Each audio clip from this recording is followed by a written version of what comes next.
Okay. Everyone roll for initiative. You're fighting a kraken.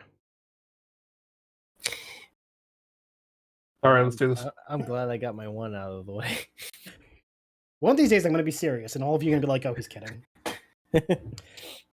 I gotta wait till it's like, you guys just finished a boss battle, you're exhausted, and then be like, oh, by the way. Kidding. But nope, to recap for those who were unavailable last week, Adele returned to the party after meeting a very interesting fey creature named Vinith. Helped him get out of the imprisonment of the Proto-Rus, made his way back to the Meloff Woods, and startled Elric, Hyacinth, and Corey, resulting in Dell's first damage being taken when Hyacinth reacted in kind, giving their sonic arrow a test and taking, 2 damage to Dell? I think this is about right. It wasn't a whole lot of damage, but it was still damage because I didn't know those arrows did damage. Yeah, we all learned something that day. Because it was the whistle arrow. That's what it was. We had it be that Mogzio and DFA took the wounded keys back to town after the party shoved the healing potion down his gullet to bring him back from unconsciousness. Though I would make the argument that DFA believed she healed him for bopping him on the head to make sure he wasn't dead, because she was curious to why there's a man hunched over on the floor bleeding, and Hyacinth was casually like, hey, Elric, do you know this guy? But no, the Moogles took him back to town to get him back to Antony. They learned that he was not attacked by the unseen creature in the capacity that they thought. Instead, it seemed that someone who was part of the Children of the Sea may be a traitor, for he spied them having a meeting in the woods with a Guado. And upon being caught by said meeting, he was attacked by the unseen creature, implying that the Guado in question or the traitor controls it. Meaning all the things you guys had learned have been kind of topsy-turvied. After the Moogles left, remained in the woods looking for the bear, figuring while they're still there, they will handle it. And after much bated breath, Elric and Hyacinth were able to remove the infecting arrow, calm the creature with some drugged fish, and Hyacinth made a friend that is now sleeping comfortably in her room. How that goes from here is going to be everyone's guess. Everyone had a long rest. It was very fulfilling, and hopefully everyone woke up feeling better about themselves. Early in the morning, though, a certain armored Moogle found herself eager to start her day, did a little shopping. So when everyone else wakes up, they will find that DFA has absconded off to go do some DFA things. Who knows what that entails? She'll be back eventually. With a war crime. Speaking of war crimes. It's only a war crime if the Geneva Convention exists. This is also true. So yeah, who would be waking up first on this day? Hyacinth would be next. Okay. Because they made a promise to get pastries for those guards again. Correct. Well, if you are up first, you do have to do a daily check. Mm-hmm. So it's with your new companion. Gotta make sure you didn't fuck up.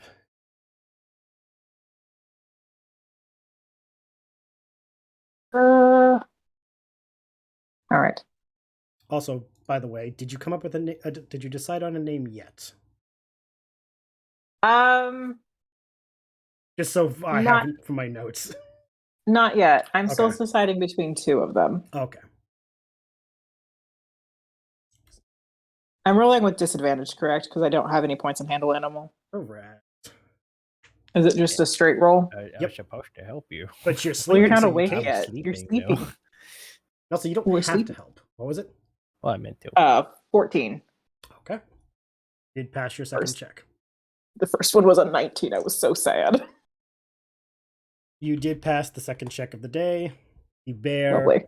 is quite eager to be fed and is quite content staying in your room where it is warm, comfortable, and full while you go off into town and look for the treats. Good. Okay, since it's going to go to the same bakery first thing in the morning. All right. There were 4 people, 4 guards, or were Yes, there 6? there were 4 guards. 4 guards. They're going to get a dozen bagels and pastries and things. Mm-hmm. And just for the baker's dozen, they're just going to keep one for themselves to eat on the way there. Okay. And they are going to go and deliver them. All right. It'll cost her today 25 gil for the whole set. Okay. And the owner actually gives you a free what do they call it? It's not a donut, it's the honey sticks. Ooh. It was the last one of the batch and figured you just bought a bunch of stuff, they will give it to you on the house. Yes. I love this place. So they're going to go and deliver those pastries. If it goes without any problems, hopefully. They are also going to go, before heading back, and find that toy shop that somebody had mentioned beforehand, like the other day. Oh, right. Well, first of all, the guards accept the treats greedily. One of them actually, like, jumping down from the tower and landing on their companion to get to them. Hey. Local security gets a bad rep usually when they're Imperial, so if someone's offering them free food, they're going to take it. No, they take it readily, and you're able to go into town looking. Roll a perception to see how long it takes you to find the toy shop. Only because you really weren't given instructions on how to get around town.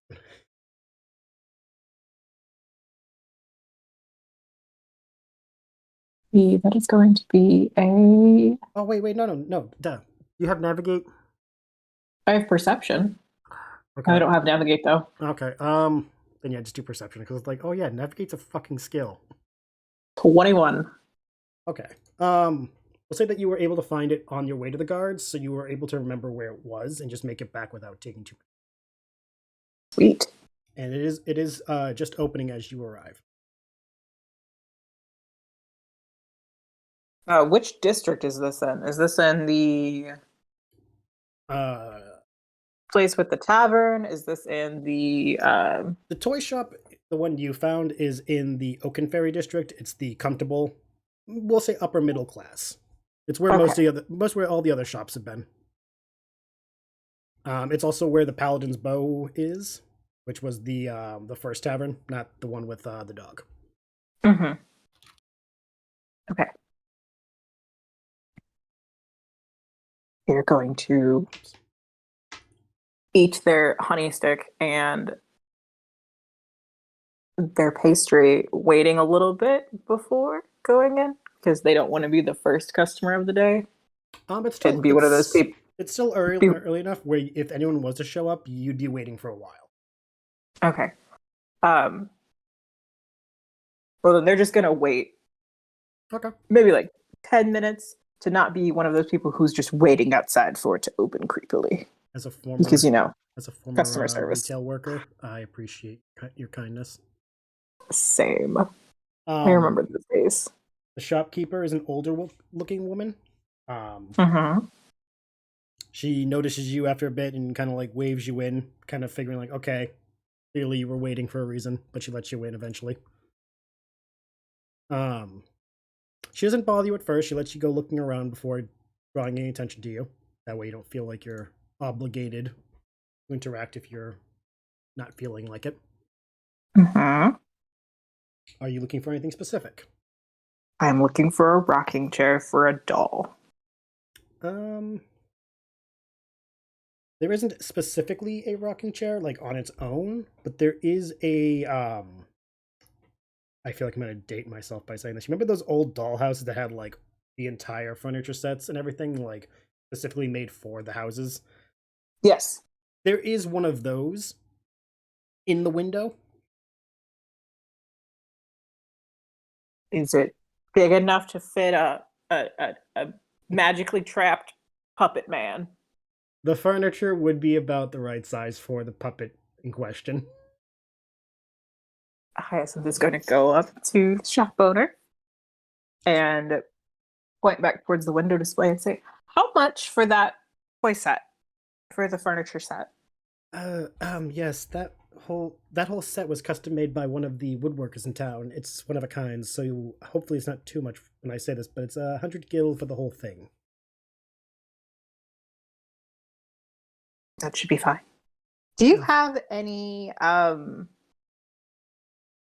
do you have like a really big sturdy wooden ball or something like that? Um, Kind of like for a toddler to play with, I but something sturdy. may hold on. I will go look. For the set you just purchased, though, would you like that wrapped or would you like it as is? So I can get that started while I look for your request. Ooh, I'll take it wrapped. Okay, very good. She snaps her fingers, and from the back comes a familiar face that, upon seeing you, gives you a look as if to be like, "Do not say anything." And Okay. the look is given to you by Anthony. Oh, okay. Like, immediately stops in the doorway and is like, and gives that visual expression of "Don't say anything, don't say anything, don't say anything, don't say anything, don't say anything." Hyacinth ignores him. He comes up, yeah, Mom, what's up? This customer here would like the dollhouse wrapped and ready to take out when she is done. Can you get on that? Yeah, sure. Kind of like makes his way to the dollhouse and takes it out the window and brings it out back, and you can hear like wrapping paper, tissue paper being like moved around, and he's clearly wrapping it up in something. So you said a wooden ball, correct? Or something that's just really, really sturdy. How will this do? And she actually takes a imagine a globe without the stand, Mm-hmm. and she hands that to you. It's about the size of a globe would be, and she's there's nothing on it. It's just a wooden sphere like painted different colors. Mm-hmm.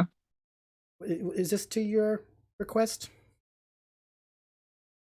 Hyacinth is gonna kind of hold it in one hand and then move it to the other one. Would this be something appropriately sized for a bear to play with? I'm asking you as the... Yeah, no, I know, I know, I figured as much. I would say yes. It would be a good start, but given that you have a dire bear, it would eventually get ruined very quickly. You would need something big. You would need something bigger eventually. That's fine. Okay. They're going to nod and then hand it back to the shopkeep. Very good. That's perfect. This will be 5 gil, and did you want anything with it, or was just this the request? Just the furniture and the ball. Do you know anywhere that makes really, really, really big blankets? Would you prefer them knitted or quilted? Something that I could take home today. The general store may be your best bet. Okay. Do you know which direction that is? She will actually just point out the window, and you'll see the general store across the street. Even better. Yes, the bouncy nook of Namira has a lot of everything. So if they don't have it, then they will know someone who does. Perfect. After about 5 minutes or so, Anthony returns from the back with the packaging for the dollhouse, places it down the counter, is handed the sphere ball, and puts that in a bag and puts that next to the other one and goes, I'm assuming you already paid up front with her and I'm not needed anymore? Correct. The owner goes, yeah, forgive my son. He's always a bit antsy in the mornings. It's okay. I'm usually not a morning person, but I had errands to do today. So does he, but he hasn't gotten to it yet. Not in front of customers. He just grumbles and heads into the back. If that is all, I hope you have a good day, and have safe travels in the city. I hope you and your son have a good day too. Hopefully those errands get done today. Oh, they will, one way or another. And Hyacinth is going to happily do a little bunny hop. And give her a smile. After you do that, she bows her head very low and then heads out to the back of the store where you hear a little conversation going. But you can't discern what's being said. That's fine. Are you going to head straight to the general store, or are you going to hold that off for later? I'll have them go to the general store since it's right there. Okay. Inside, you see a Triton with shaved white hair and a very lumpy nose. Who just looks up and tilts ahead and then just goes back to reading whatever they're reading at the counter. Are there any blankets on display that I can see? There are two. One of them is a 6-foot knitted blanket, and the other one is a, we'll say, king-sized bed quilt. Hyacinth is going to walk up to the shopkeep, who is reading, and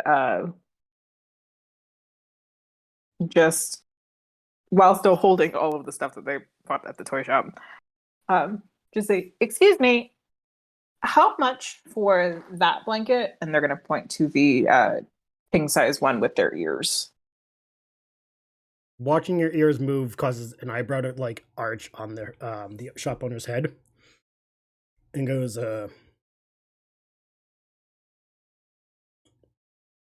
missus made that one. 10 gil. Then goes right back to reading. Okay. I would like to buy that one, please. Puts his hand out without even looking up at you. Hyacinth's going to put 11 gil in his hand. He does that like flick of his wrist to feel the coin in his hand without looking up. He goes, noticing the weight, he's like, looks at you very suspiciously. Without saying anything else, they're just going to go and take the quilt. You hear the register open up, the clanging of coins, and then it slams shut. Have a nice day. You too. And then they're going to leave and then go back to the ship. Okay. Who would be up next, since the travel time would be perfect to have us rewind a bit? Would Mugsio be up by now? Is it breakfast time? Oh yeah, it's about, we'll say, 9:30 a.m., 10 a.m. Then he's up. Okay. Is he eating breakfast, or is he eating all, like, is he one of those quick eaters on the ship? He's taking his time. Okay. If you're in the mess, you will have seen that the crew that Rowan has gathered has quickly eaten and made themselves scarce upon your arrival to not disturb the captain. You do hear whispers, though, about the crew asking if they all saw the bear that came on the ship last night.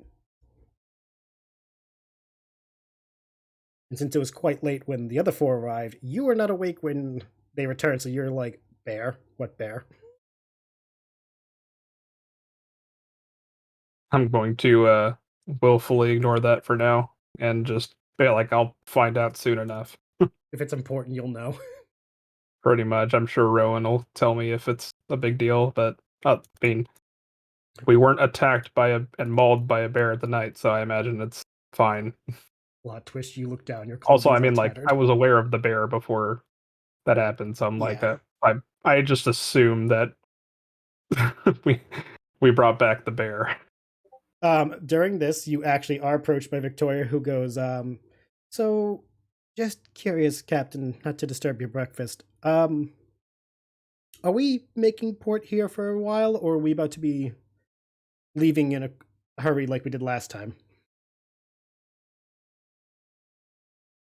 I believe we're making port.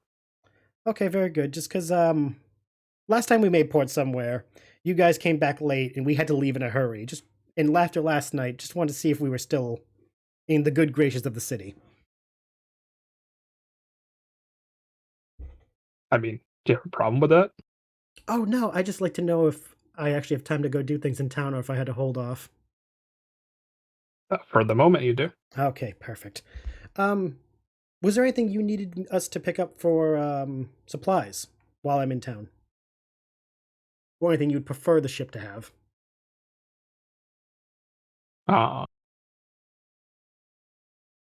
Mongo's like, why are you asking me?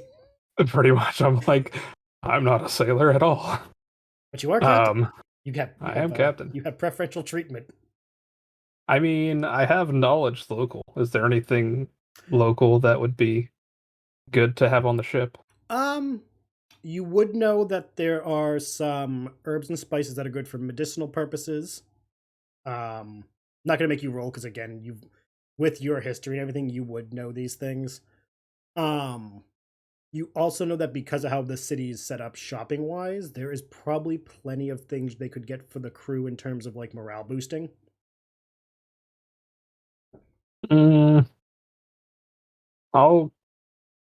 I'll fork over 100 gil Okay. and say, if Rowan's not busy, have him go with you, or someone else who knows what they're doing. Whether we have like sorry, it's been a minute since Yeah, no, you're good. But we have like, do we still have like a doctor and a chef? Victoria is the doctor. There go. is a new chef, yes. Their name is Zale. Sales. Yep. Then He does not have a moonlighting job as a jeweler, though. perhaps check in with Zale and see if he requires anything, and then use your best judgment to bring back stuff we could use. Very good, Captain. Just because, I do like to stay in Captain's good graces. Is there any kind of dinners that preferenced? Because the cook can just get the basic meal and that's fine. But is there anything that you guys prefer?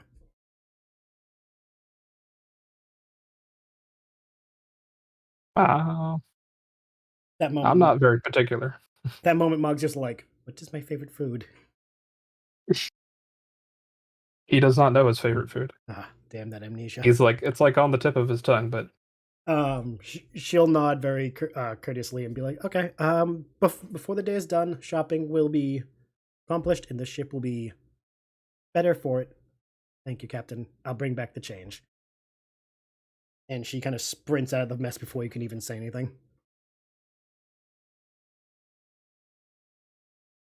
I just kind of go back to Your food. finishing up my breakfast. Okay. Would Corey and Elric be up at this point, or are they still conked out? Mm-hmm. Was that a mm-hmm or an mm-mm? Mm-hmm. Okay, what is Elric doing this fine morning? I was muted. Four. Alright, so Elric will have you stumble into the kitchen at this point. Hungry. Immersion. Yeah, seriously, gotta have that good immersion going. Helps sell the scene. There is plenty of food for Elric to stuff his face. I stuff. Corey, what about you? Are you going straight for food, or are you doing other things in the morning? I'll go for food. Okay, Moggs, you're apparently joined by Corey and Elric, who are quite eager to stuff their faces. Food. Mm-hmm. say good morning. How was the bear? Ours. Well, Hyacinth's. Seems peaceful, relatively. So not it didn't end up being cocaine bear. Well, it was. Reformed.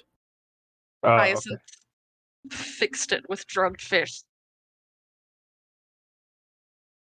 It was in the back of my mind to suggest that, or maybe I did suggest that. I don't know. It's been a minute, No, but I'm glad it worked out. Yeah, there was a suggestion. So yeah, you were right remembering that. Either way, we have a bear now. The more the merrier, until we exceed capacity and risk sinking. It'll be fine. I'm sure it'll be. While I don't mind as long as the bear doesn't get hungry. while you guys are saying that, you see 3 members of the crew moving a bookshelf, then a desk, and then some other furniture through the corridors. And they're coming from the direction that was Hyacinth's room, indicating that they're finally moving all that stuff away from from their room down to the cargo hold.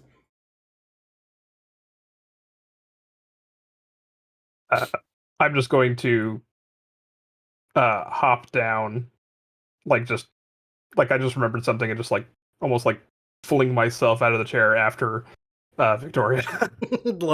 like okay, I'm out. Done. I don't want this. Yeah, I'm gonna straight up run. But I'm just gonna, whenever I catch up to her, I'm just gonna tell her to pick up 2 sets of purple silk bed sets. Okay. One for the ship, one for home. Duly noted. She gives you a head tilt because she wasn't actually expecting you to give her an answer, but she's like, okay. Was that all? I can look for anything else if you want. No, this though specifically. I don't know why. It just Okay. Just Sure. came to my mind. No, of course, Captain. It's no problem. No, I'll keep an eye out for those. Okay. She's just very flabbergasted that you actually asked, and she heads off quite excitedly now that she actually has something to do other than work.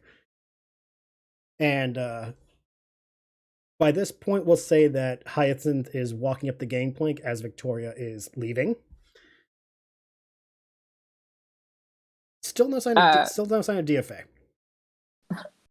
I will say, because I completely forgot, that was the whole purpose of buying it. Hyacinth will stop by the weird magic shop. Mhm. Is it open when they stop by it? We could say that, yeah, it was open and you could have delivered it as you wished. They're gonna deliver the fully wrapped package Okay. and just walk in. Are the 2 owners being aloof again, or are they friendly today? Oh, they're friendly. They're used to you now, so they're friendly. They're going to walk in Mhm. and put the package on the counter very carefully and just say, it's like, this is for, well, kind of for the both of you, kind of mainly for you, and point to the puppet. I feel like I didn't know if you had things, since you're stuck like that for now. But even if you're, being punished, you still deserve to be kind of comfortable, right?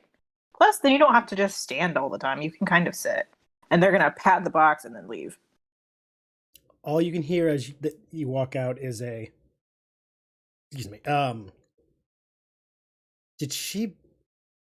Did they buy you a dollhouse? I have real estate now. It's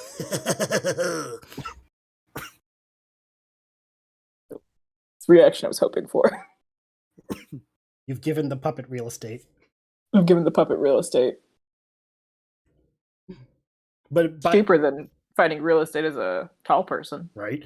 Damn sizists. But no, by the time you reach the ship and you head up the gangplank, you bump into Victoria, who's heading into town to do shopping of her own. And she greets you very cheerily. Hyacinth is going to give Victoria 50 gil. Okay. And say, it's like, can you buy a trip's worth of fish that can go in the storage for our new friend. Sure. Thank you. Any specific type of fish, or just whatever I find? Whatever you find that you think will keep best while we're on the ocean. Okay. Because it will just keep us from having to fish, and then also the bear won't get hungry, just in case no one's good at fishing. I mean, worst case, we just tie a rope to Elric and throw him overboard and let him grab the fish, right? I think he would sink. I also don't know if he knows how to swim. I sneeze. That's why we tie the rope to him. Maybe. Either we might try that anyway, because that might be fun. Do you think if we make the ship go fast enough, then he'll like float on top of the water really quickly? If we pull him behind the ship? I love how you almost described keel hauling, but then you changed the last minute. Ooh, or we could do it, or we could find somebody who rowboats like really, really quickly. Victoria, And put him in like a smaller rowboat and then have him pulled behind and see if he floats that way. Victoria's giving you a very this joke is either really, really bad or it's getting really, really dangerously close to risky behavior. But either way, she finds it funny. We'll have to put a pin in that, won't we? We can try it later when we're not busy. Yeah. Well, I will look Okay. for the fish as promised. Everyone else is up if you were looking for them. I didn't see DFA though. That could be good, that could be bad. I don't know yet. We'll find out. Yeah, good luck. And she kind of skips off to go shopping as requested. Also, Elric, you sneezed twice.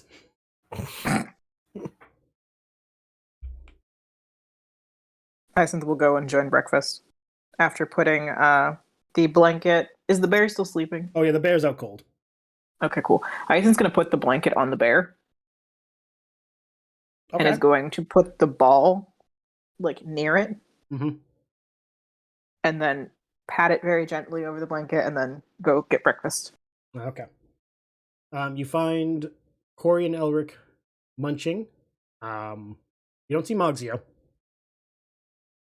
I do not know where he went after he talked to Victoria. But you do find the two of them eating. Is Moxio with DFA? I probably would have gone back to the captain's quarters. Oh no, Hyacinth's asking How's that? Elric and Corey. Oh, we no, didn't- he left. He we went didn't- that way. Yeah, we didn't see her with him for once. Coincidentally, Moxio, once you get back to the captain's quarters, you'll find DFA there.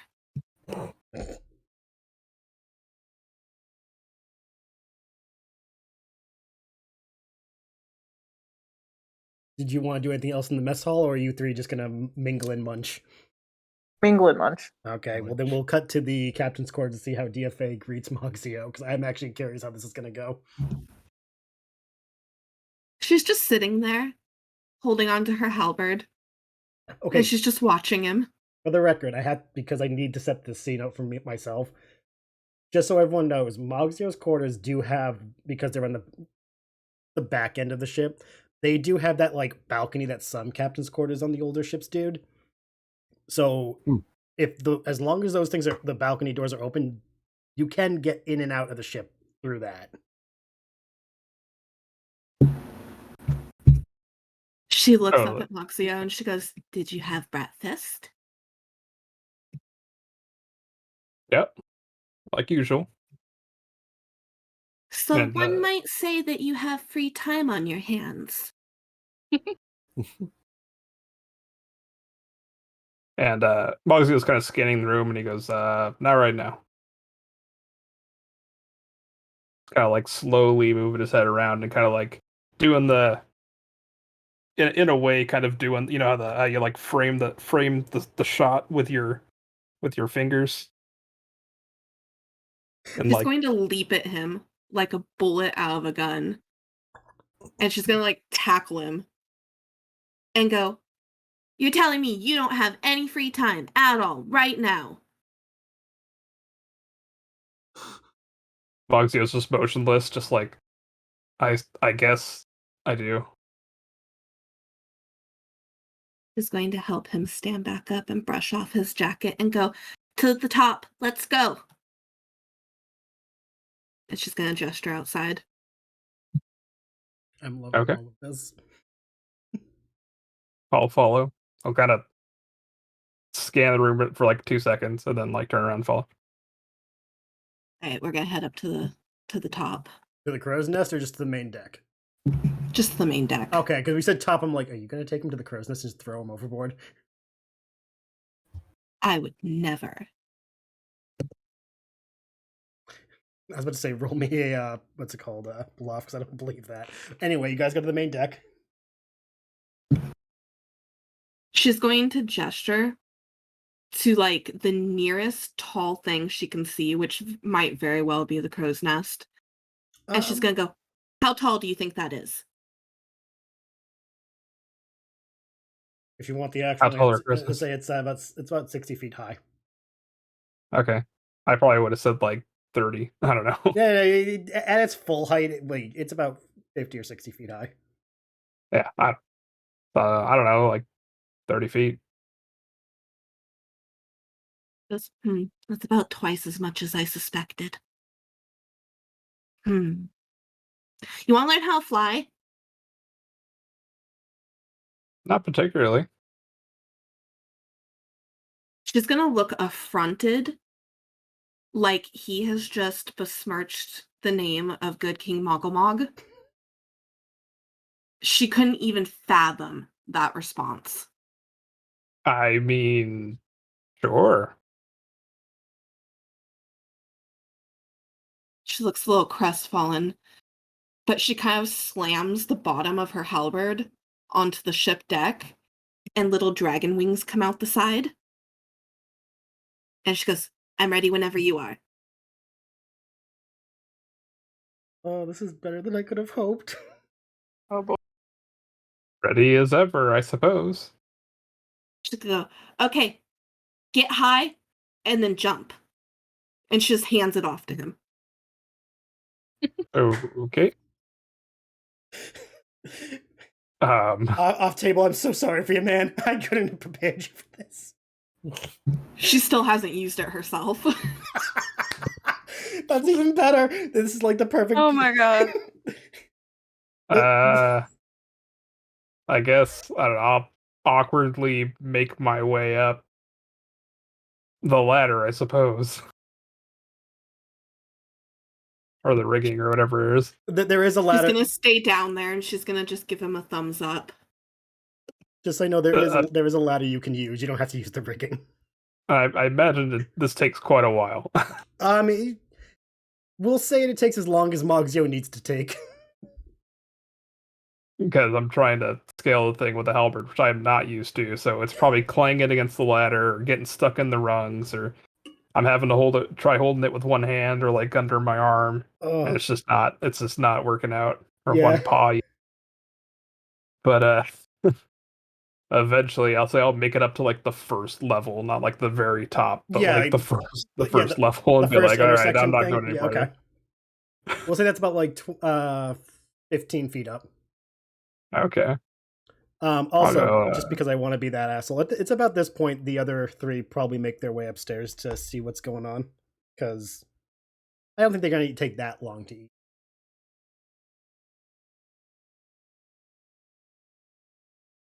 I will walk up, munching on a croissant, and look up and say, oh, shit.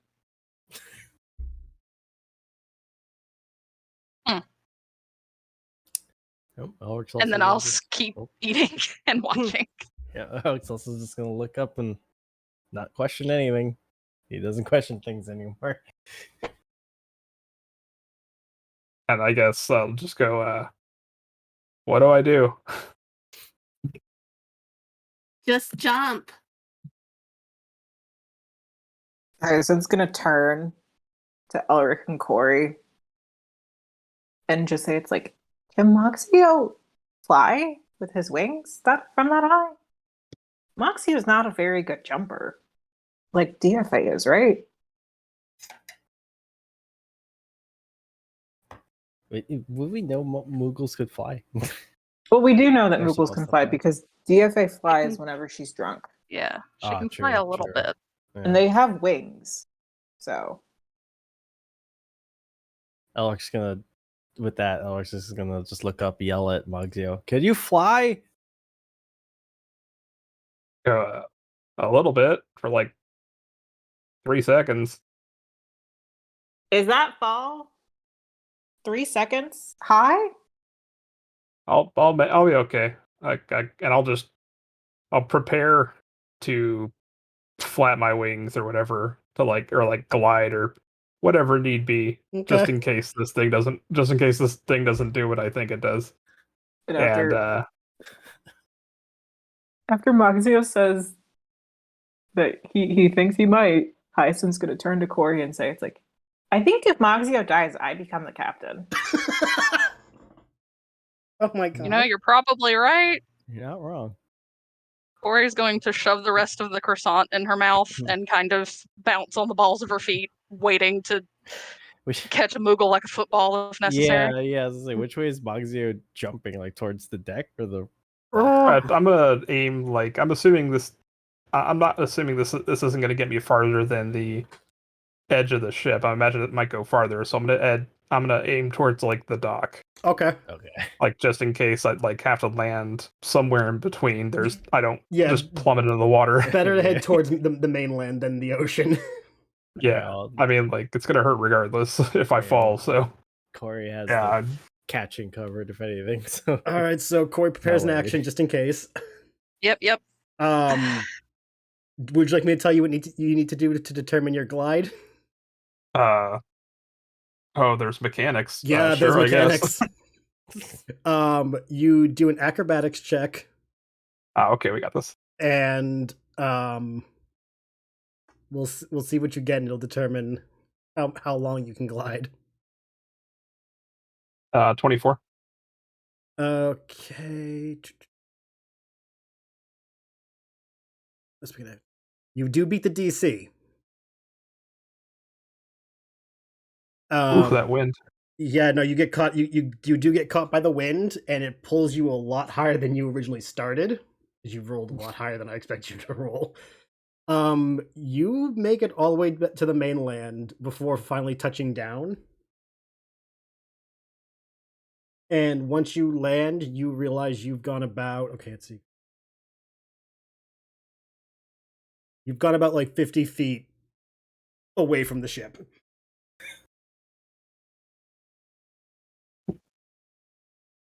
I land like safely and just kind of glide the whole way. Yeah, because you beat the DC, you're able to land safely. Though Okay. I'm not sure how mentally you're doing. I was like, I guess that's about what I expected to happen. So I'll just kind of walk back. Alright, while he does that, Alec's gonna like go towards the side of the ship that he saw him go over and like clap above his head, like, yeah. That's awesome. How does DFA react to the successful flight? She's jumping up and down and clapping. A successful first test flight, I'd say. Even if the participant was convinced he might die. Yeah, I have no words. I had no idea it was gonna go this way.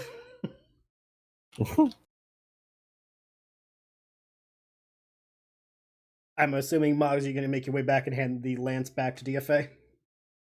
Yes. Okay. Just so you know, DFA, the other thing you requested for it is included.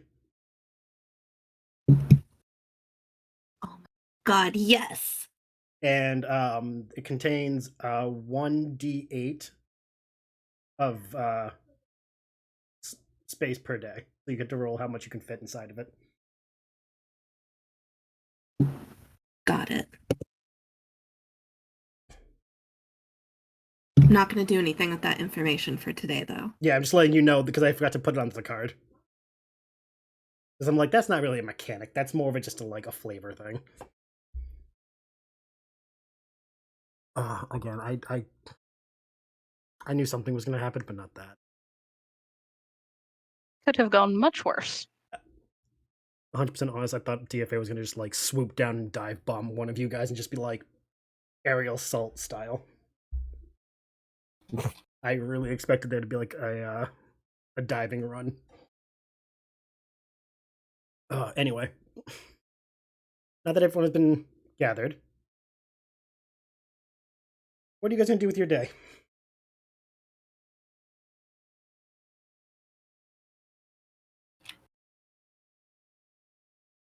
Have I been briefed about what happened? Aside from Bear?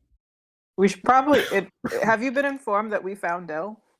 Is the question. Ison shot him. Tail. Well, why'd you do that? I didn't mean to shoot Dell. I just shot a whistling arrow. I actually didn't know what it did. Apparently those do damage. I thought they just made sound. I mean, it is an arrow. Yeah, but my blunt arrows don't really hurt when I fire those.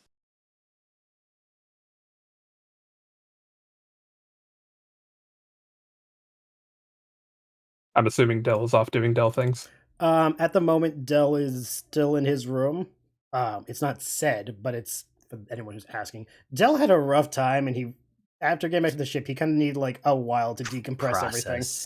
Processing.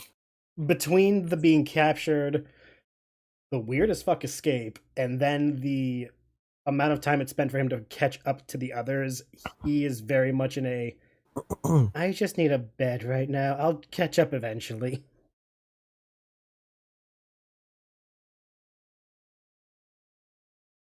He needs to rest. Yeah, he did not get much rest during the whole trekking back to the others. But I forgot to mention this. When the Moogles brought Keys back, and Keys informed Antony of what happened in the safe house and all,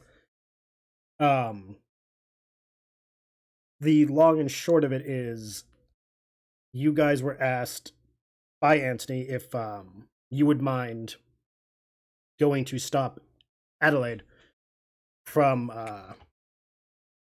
looting the children's storehouses under the city in the waterways, though the way to get there isn't as easy as you would expect.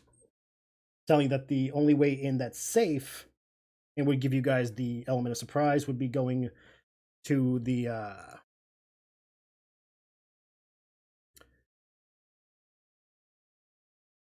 tower that keeps disappearing and reappearing. Turn it down. Where'd it go?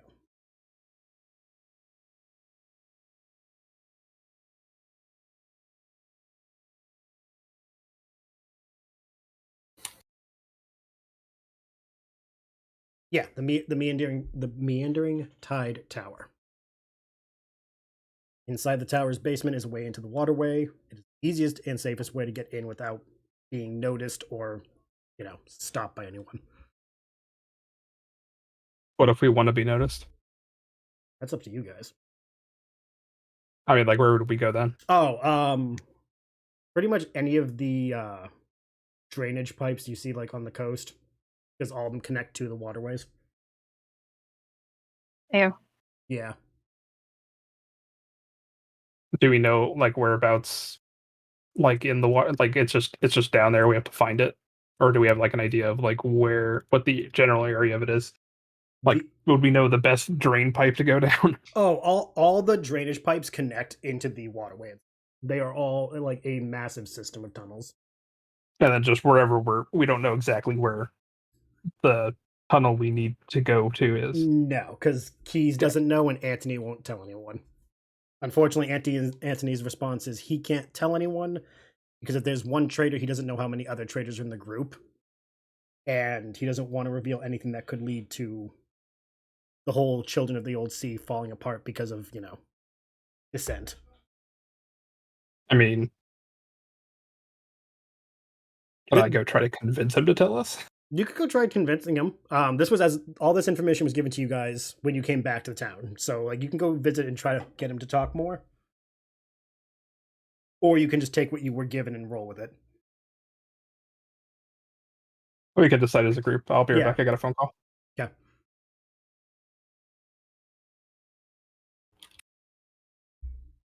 And for brevity, if you guys want, we can say that you guys discussed that after Mogzio got back and was like, "Oh, by the way, while you guys were gone, this is what we learned."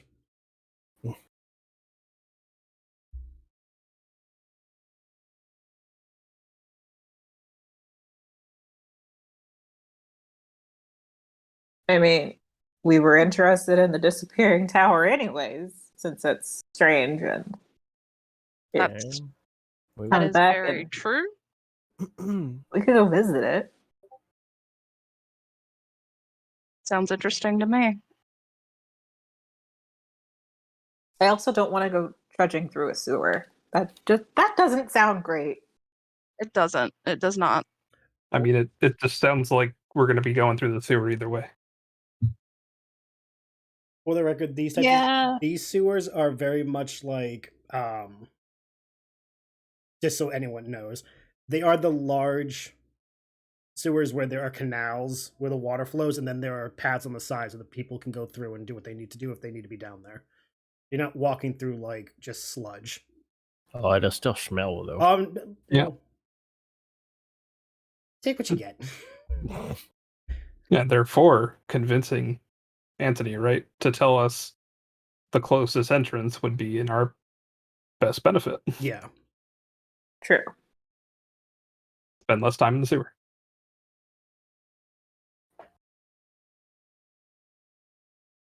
And going to visit the funny tower is a close second.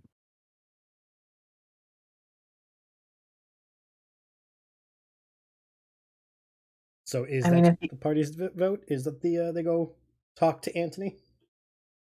I mean, he's working right now, so I don't think his mom would let him talk to us. We'd have to wait until he got done working. That's fine. Was I told about the Guado or whatever? Or did y'all see the Guado? I kind of missed that part. When you brought Keys back that night, everything he told to Anthony, you and DFA were present for, and he did describe a Guado that you guys recognize. Okay. And for those, So, for those who weren't here, when it was first told to you guys, Hyacinth and Corey made a comment. Elric didn't really make a comment at all. Nope. I mean, we're assuming this is Gale. Oh yeah, We're assuming this is Gale. Yeah. There is a very strong assumption. Okay. Well, I mean, If not Gale, then someone who works with Gale. Oh, just because he's a Guado, he's got to work with Gale. I see how it is. No, but he's doing sketchy shit. So Time to do some sketchy shit.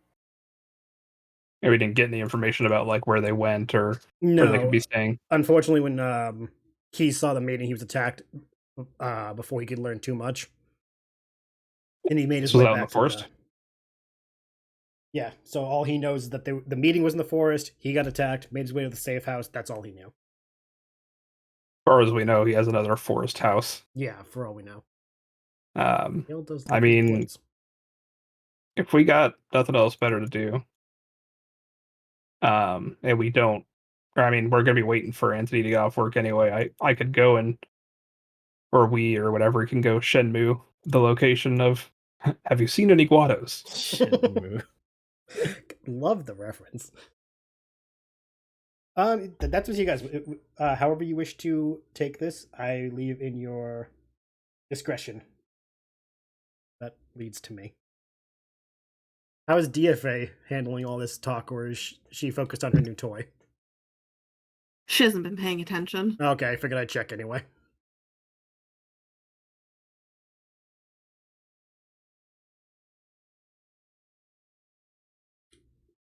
So do you want to go into town, or do you want a brevity to when Anthony gets out of work? I mean, we can ask around town and then. Okay. Yep. All right. So who is going into town, and how you guys want to canvass the locals? quick question, just for clarification. Yes. Have we come to the conclusion that the shimmering thing following the bear is whatever Adelaide is using? You have not concluded anything. Okay. Well, Hyacinth is going to bring up the shimmering thing that was following the bear. And how we still don't know what that is. Like, the bear is here now, but I haven't seen any, like, shimmering thing. If it was just following it, or if it just lives in the woods. The shimmering thing being the invisible thing that's attacking people? Well, I think the invisible thing that's attacking people is the thing that Adelaide has. Maybe? Maybe. I don't know. Or it could be the thing that's been attacking people. There's a lot of weird things going on in this town, and it's not the usual type of weird we deal with. So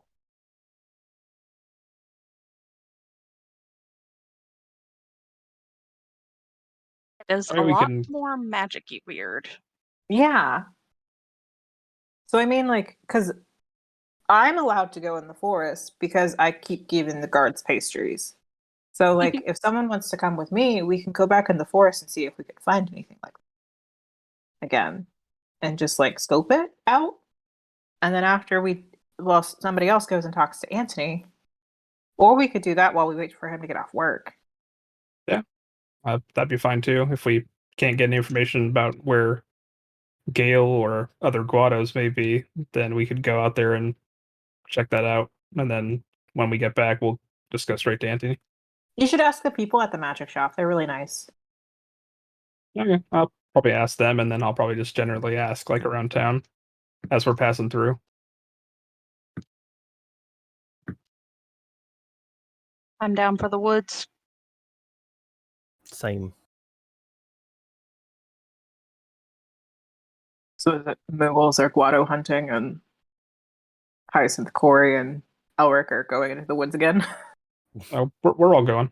At least Are we as all far as I going? know. Okay. I figure on the way through town Okay. to the forest entrance or whatever, and I'll just be asking just as we pass by people that look like they may know stuff. Double checking.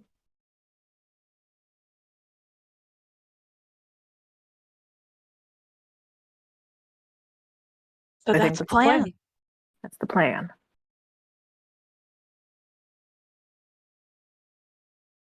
Hyacinth will check on the bear before we leave.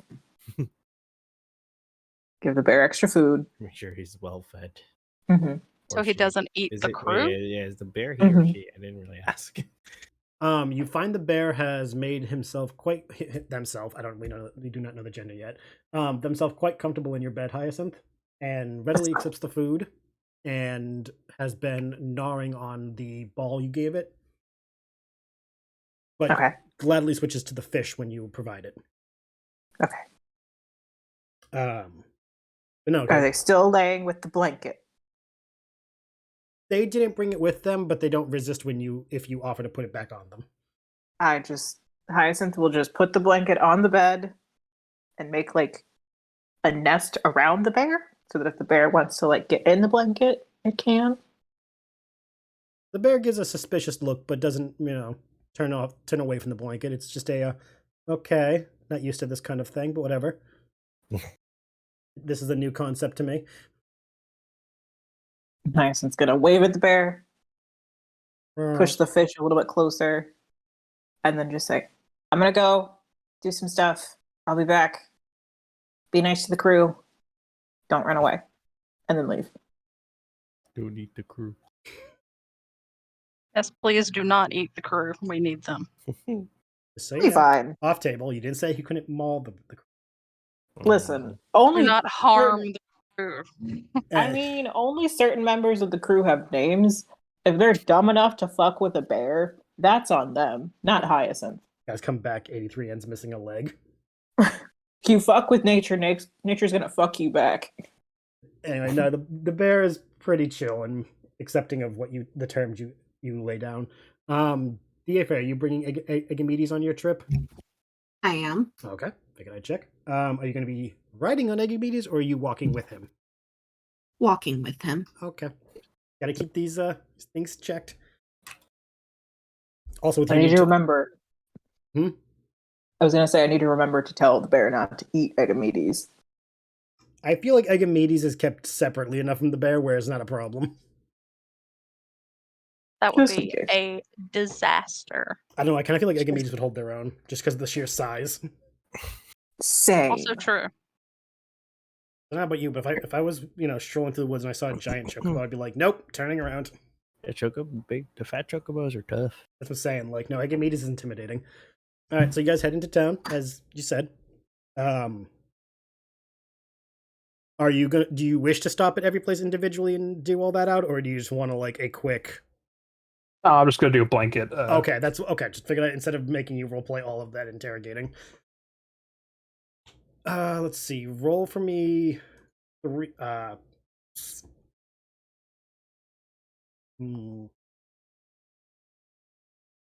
d20s.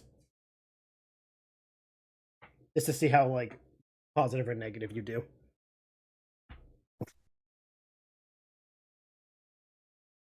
16, 16, 18, 5. Oof. Talk about a drastic jump. The 5, the person just doesn't understand why you're asking about Guado, and flat out just ignores you. The first 3, though, says they have not seen any Guado, though being that this community is very diverse, if they had seen one, it wouldn't have stood out to them.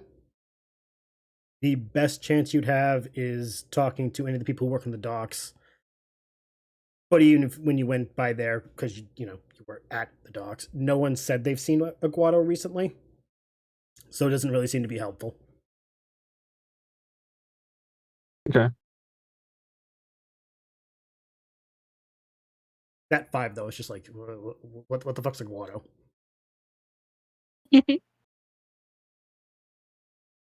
They're very much a non. They don't talk to people.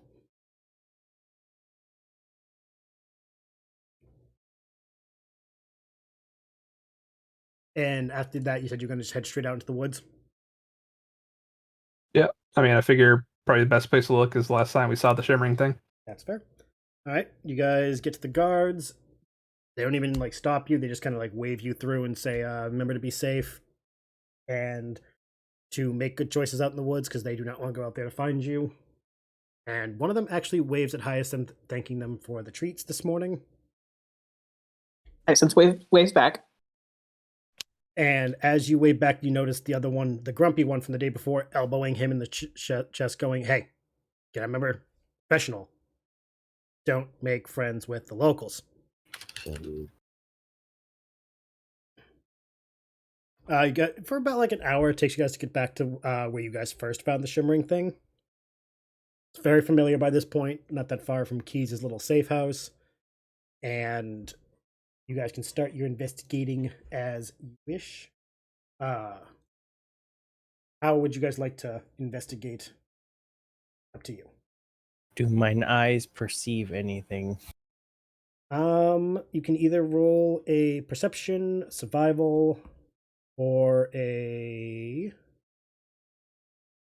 You don't have a knowledge nature. Yeah. No, sir. Nobility. I do. So okay, you can either roll a perception or No. survival. Hyacinth, you can either roll those 2 or knowledge nature. Whatever else anyone wants to roll, make suggestions. I will pander accordingly. 18 of the perception.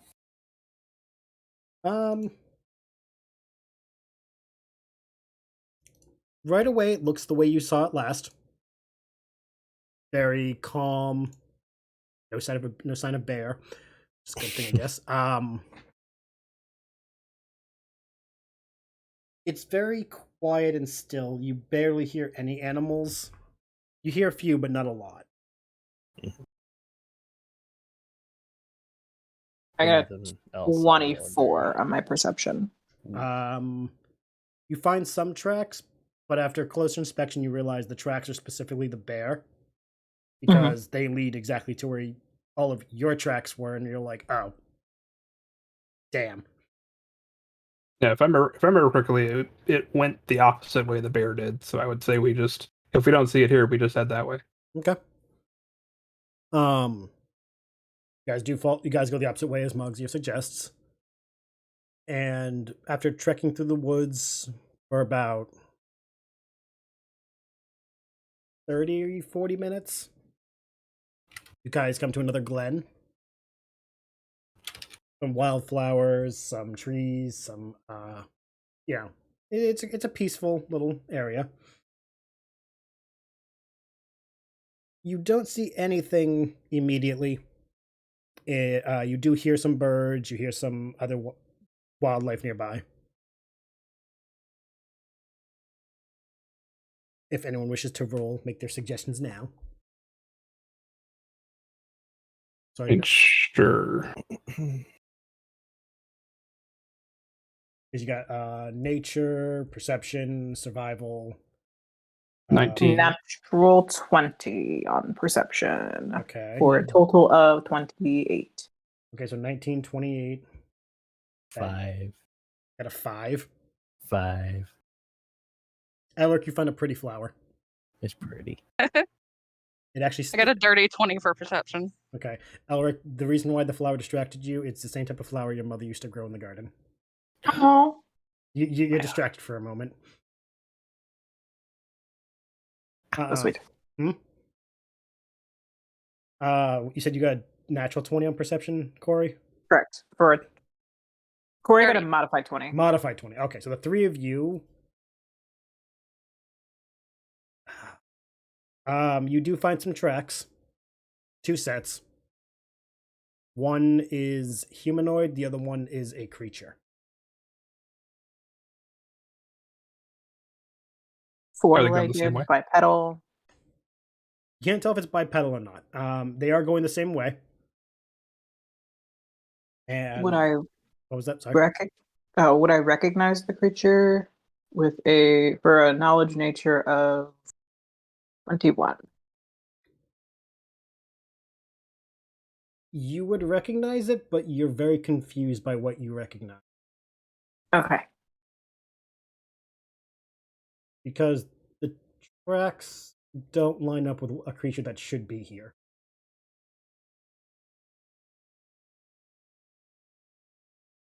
Well, that's strange. Something amiss. Something's not from here, but it's here.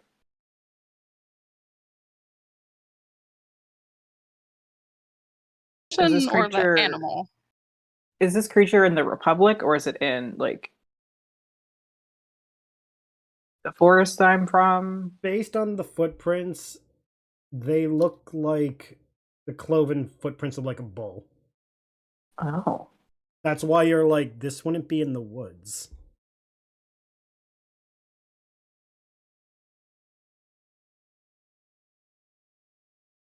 Why would a bull be in the woods? I mean, but it still looks like there's a people foot tracks with this. Wait, sorry, what was Alex, let that? me borrow your foot. Whose foot are you asking for? Elric. Oh god. Elric, let me borrow your foot. Elric is like, Uh-huh. sure. Put Put Elric's his foot foot forward. next to the footprint that looks humanoid. Is it Elric sized? It's the exact same. No, I'm kidding. It's my Elric's foot. Elric's been sleepwalking and serving Gale. Oh no. No, it is humanoid like Elric's would be, but it's a different size. Okay. Is it bigger or smaller? Smaller. I assume Elric would have big feet if he's tall. Not Corey tall, but tall. You know what they say about big feet? Big hands, Big socks. Big shoes. big shoes. Expensive shoes. But yes. The feet are a little smaller than Elric's. Okay. So But they're probably shorter than you. And how they have a bull? That's weird. I don't know. So a bull is not a normal part of this area. Not in a forest. Yes, bulls aren't normally in forests. Boars They usually maybe. live on farms That too. where they're used to like pull things like carts. Sometimes people use them like horses.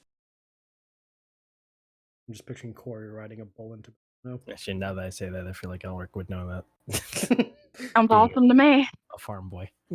You were distracted by a flower, by the way. So like, I- we're giving you a little leeway here. Yeah. Once it's said that it's a bull, you're like, wait. Oh yeah, Eh. bull. Yeah, this is a little weird. I would say if you. Can I Sorry, go ahead. Can I tell how big of a bull this is, or how big the creature that has bull feet is from the tracks? Because of your experience, you could tell that it's a large creature. Yes. That doesn't make me feel better, but I think it's a small human and a large creature. The bull the bull tracks, Mhm. are we able to tell if they're like quadrupedal or bipedal? Or quadruped or bipedal. Yeah, I'm thinking. That word. I mean, you had it. You just you added extra steps. That word. I'm good. Oh, okay. You said that whenever I asked it, that with its pattern, it wasn't quite clear. That's the closest thing you can assume based on what you see. Yes.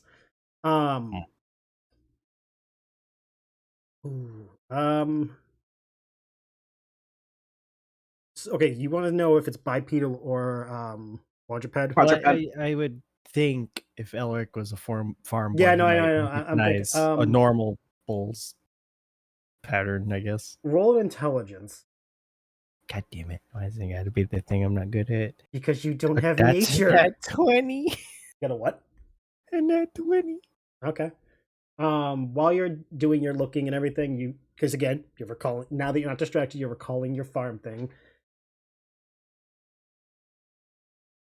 You notice that while there are bull tracks, you also notice what looks like clawed paw prints.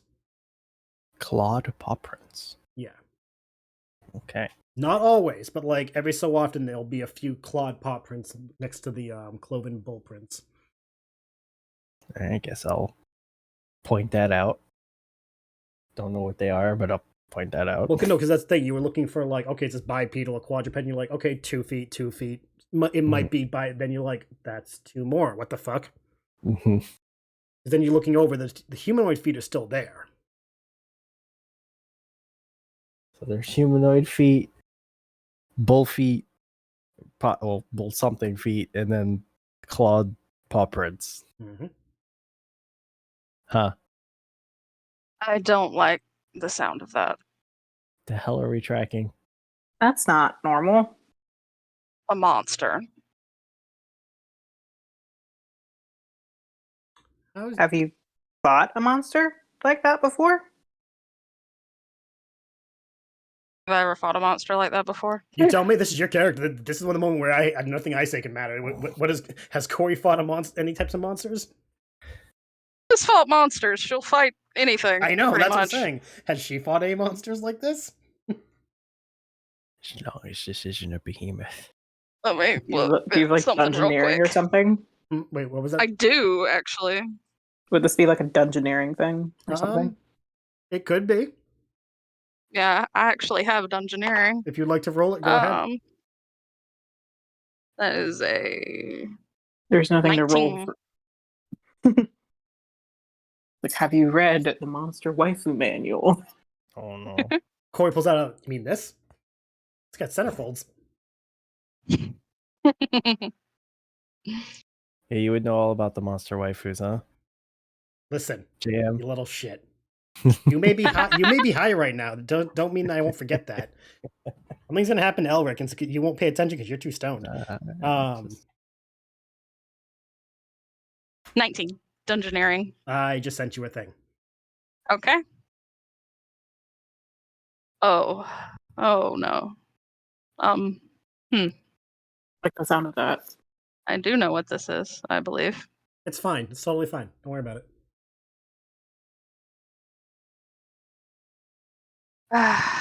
Can I tell how big the like how big are the clawed paw prints? Like compared to you, Yeah. you can put your hand in there and see.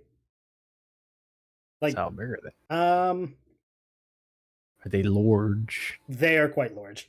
Are Like they dire bear sized? no, like with your hand outspread, Elric, it takes up the middle of the clawed paw prints. It's pretty large. So like you could place your whole face into the paw print and be able to like move your face around the location. There's your big boy. Those some big old toe beans. Do you want to know what it is? I mean, we should probably know what we're tracking, yes, if you have an idea. I think it's a chimera. That doesn't sound. What's a chimera? You don't sound it's happy Tucker's about daughter. that. Nothing you want to meet in the dark. Why does it have human feet, though? I don't think it has human feet. I think it has a human companion. Oh. Oh.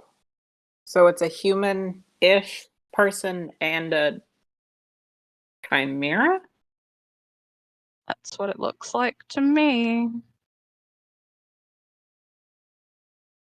Are they invisible? Were you asking me or asking Corey? As in Corey. Oh, okay. I was like, if you're asking me, shit. Why would it be following a bear?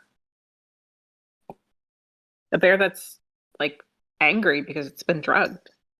The only one I've ever seen was not invisible, but that doesn't mean they can't be invisible. I had help taking it out. What was the shimmer you guys happened to notice small or sizable?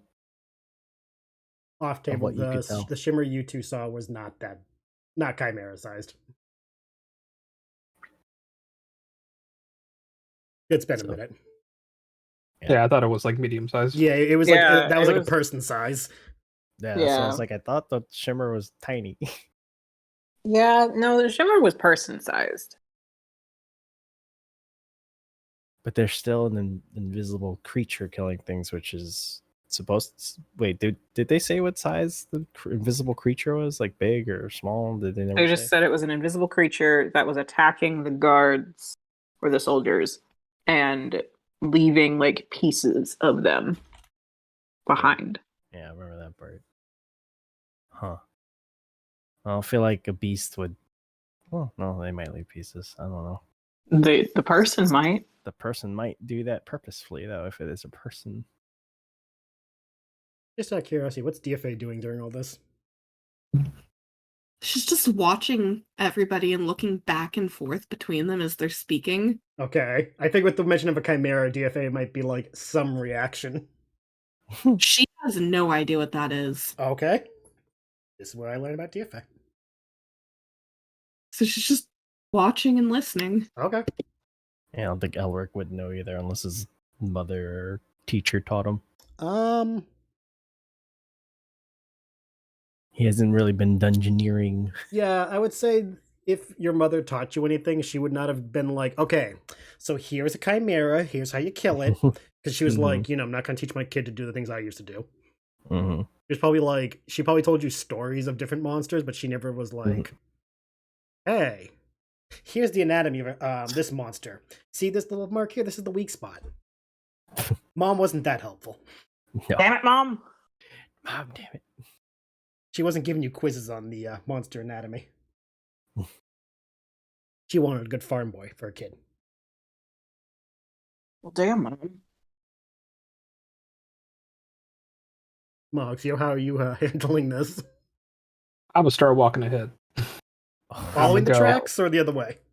Following. I'll Okay. just be like, I know how we can find out. Oh, God. YOLO. All right. We follow the Moogle. All right. Okay, so you gonna follow the tracks. And I'd say this is a good spot to take a break while you go follow those tracks. because I need a quick water refill. Everyone in the audience and everyone in the call, get up, stretch, do break timey things. Take meds if you got them. Take blood sugars if you need to, and we'll be back in just a few minutes. Don't go away.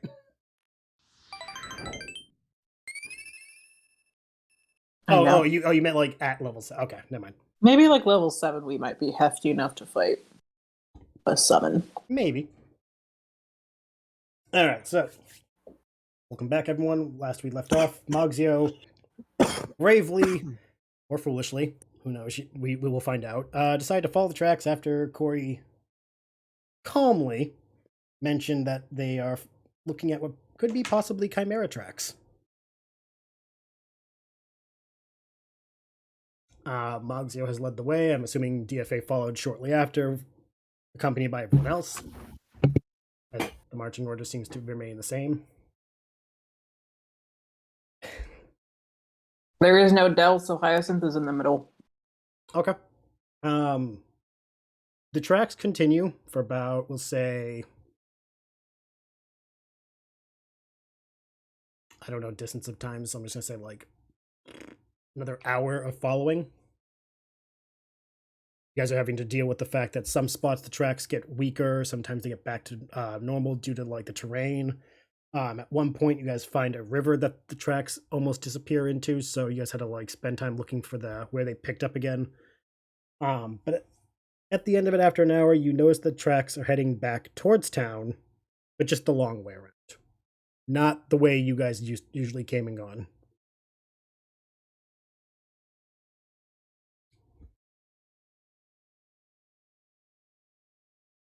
Tell how fresh these tracks are. Roll of dungeoneering. Actually use the skill. Oh my god. One actually has it. I can use it. So, since they're headed back into town, what part of town are they headed to? Like the port? 17. Hold on. Because the gate is by like The military controlled district, yeah. yeah. The way that the tracks are bringing you, it seems like it's closer to the port side of the city. Like it's going the long way, circumventing the town. And you guys would be heading towards like the different port region. Like where we have our ship park? Other side of the ports, because you guys are in the nice neighborhood. This one's bringing you to the other side. Like the true transient one? Yeah. Because you guys are in the Mother's Key, which is on the western side. No. You guys are You guys are heading towards the western one. I hate looking at fucking stage map. You guys are in the Firebite Wharf, which was the busy actual dock. Everyone's there. Mother's Key is the one that's on the western side of the city. It's very like not controlled entirely. There's no structure. It's very like good luck. That's the one that Anthony's hideout is in that district, right? Mm-hmm. Okay.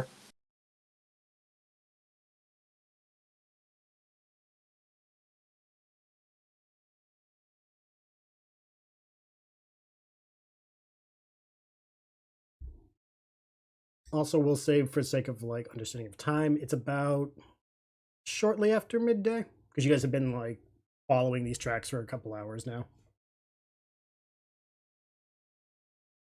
Did I get how new they were? Oh yeah, sorry, I completely forgot you asked that. I got a 17. We'll say within this, they're about like at least 24 hours old. No, Okay, not at least. At most 24 hours old. Sorry. I can speak. I apologize. Makes me feel less better, but still better. I mean, would you prefer us if they were like a month old? I don't know whether I'd be able to see those or not. That's what I'm saying, like... It's been here within the day. Which is not comforting. But that makes... So it was coming through this way whenever we were going to get tea? From the hideout? Are you asking them or are you asking me? I'm asking them, Oh, but I'm okay. also asking you. Well- If timeline-wise, that would make sense because we did that yesterday. Timeline wise, yeah, it would line up with the idea like while you guys were going out, it probably was coming back in. Mm-hmm. And since it's coming from the way that Anthony's hideout is, we could maybe guess. It's going That it's- towards that way. Yeah.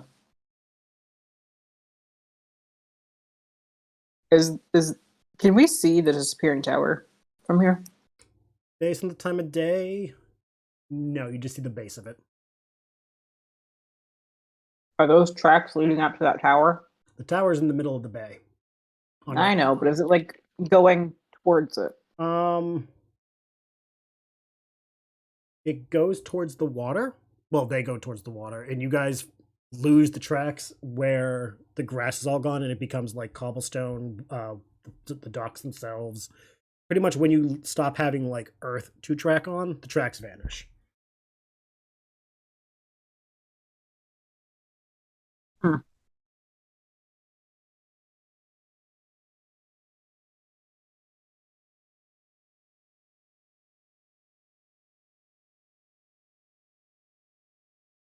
I feel like we should ask Anthony if one of his friends have a really big monster as a pet.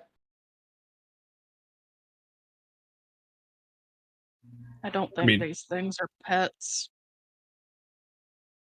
We could also ask Anyone? the guards if they've seen a monster. I don't think they've seen a monster because they're hunting for a monster. But we could still ask. I mean, just because we know the invisible thing and then the chimera are different. So if the Mhm. tracks end here, then they obviously went into the town, right? Yeah. But if you're invisible, you still make tracks. It's just people can't see you. Right, but we determined that the invisible thing wasn't the I know. chimera. But they could like hide it somehow. I don't know We're- that for sure. Chimeras might be able to be invisible. I don't know. The one I fought was not. But that doesn't mean it can't be. Mm. Thankfully, I've only ever fought one. Now you're about to maybe fight another one, unless it's friendly. At least I have people with me. So we can ask if anybody's like. When we came in, there was somebody bringing like a giant creature in through port. Maybe it was like somebody who owns it was taking it for a walk. Maybe.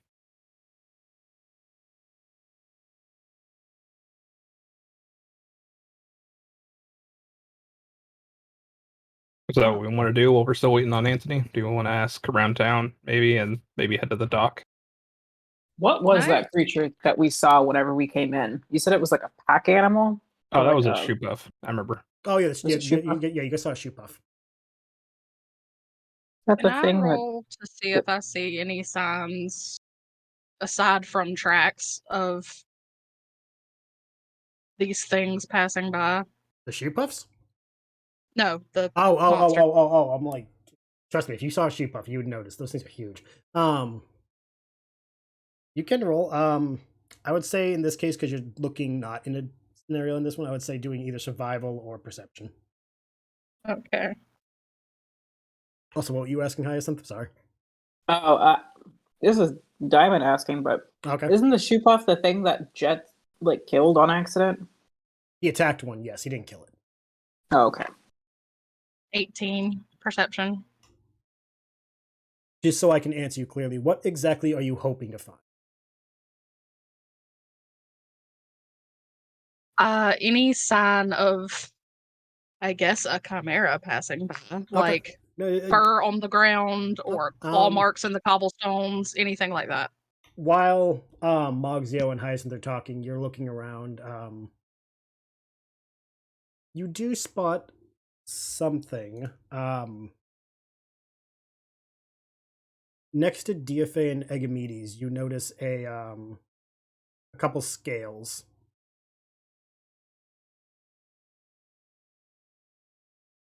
That clearly do not belong on the ground.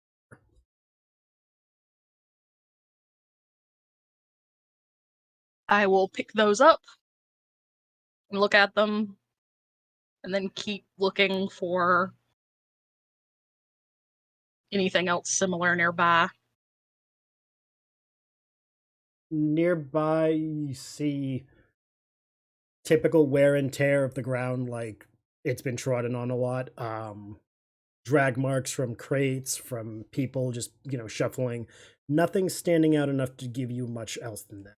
This, while it is a transient and low run area, there is little in the form of like, oh, that sign is broken. It must clearly have been by the monster. Versus that could have been just a bunch of idiots just defacing a building. Language is not my thing. Fuck off. But the scales you were able to find. Okay. Well, this confirms my theory a little more. I'll just put these in my pocket for now. And just because I want to be that person, DFA, as Corey picks them up, you notice you're standing on one. I'm letting you have the opportunity if you want to just keep one for yourself. Because No, she has no idea what it is, so to her it's just garbage on the ground. Okay. Agamedes, though, does crouch down a bit and start snipping at your shoulder. Seeking a little bit of attention from you. She tosses a cookie in the air for him out of her pocket. All of you lose your focus on what you're doing to notice Agamedes jump high enough to catch the cookie and land perfectly back on his feet. And you hear the crunch, crunch, crunch of him successfully feasting on the cookie that EFA procured from who knows how long she's had that. Archimedes doesn't care. So are you guys going to go find Anthony, or are you guys going to use something else?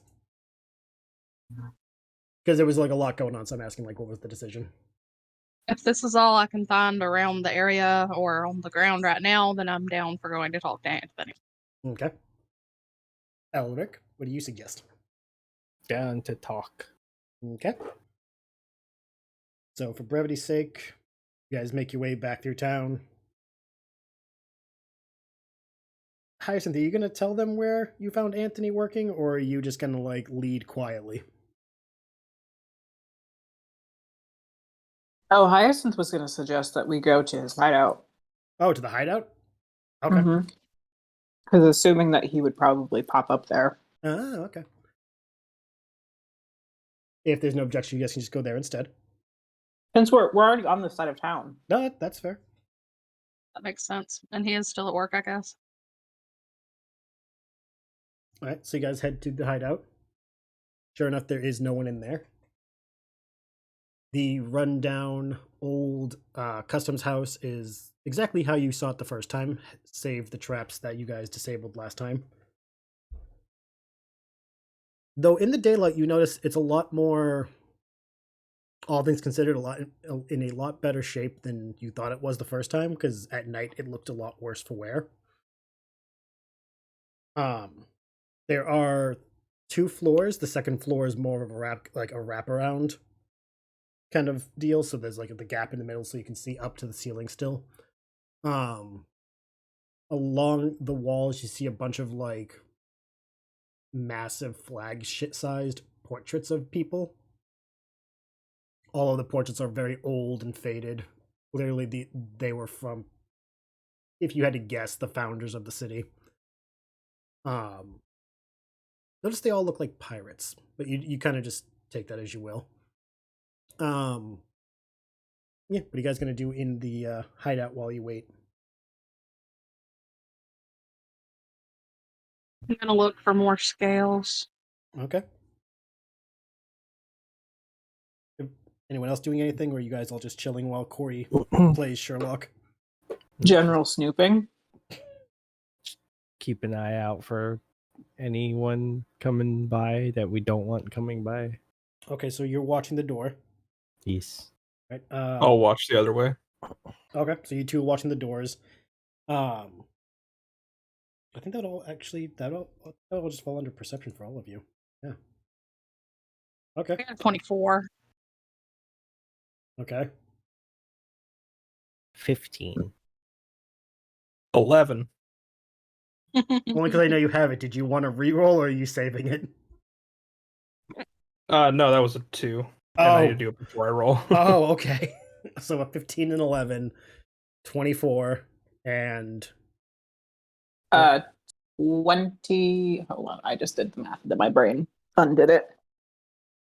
God, I love when the brain an undo button. 23. Okay.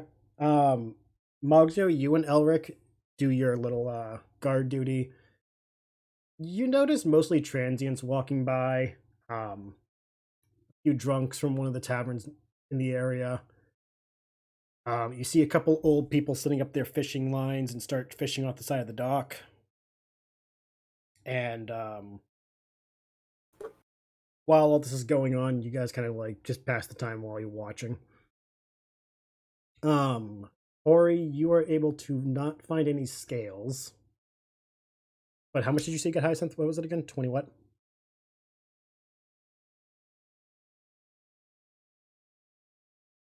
23. 23. Okay.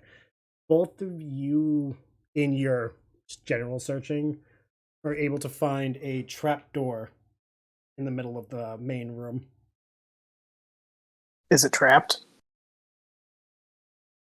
Do you have to do your thing to know, or I know you have a skill. That's why I'm like, do you need to roll anything for your skill?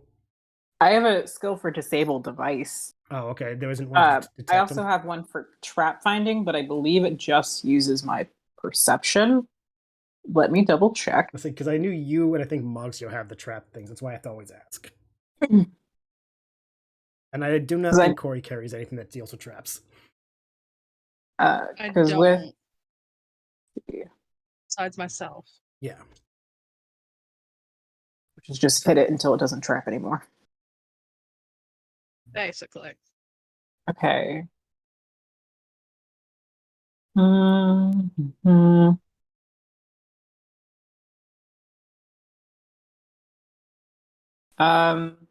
If he beats a trap by 10 plus, can study a trap, figure out how it works, and bypass it with a party without dissolving it. So that's kind of just the part of like disable device. But I do get a bonus when I'm trap finding. Okay. So let's see.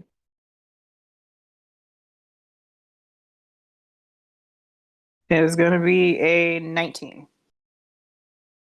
Okay.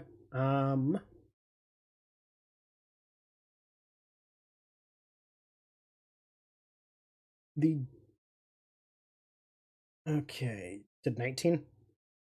Correct.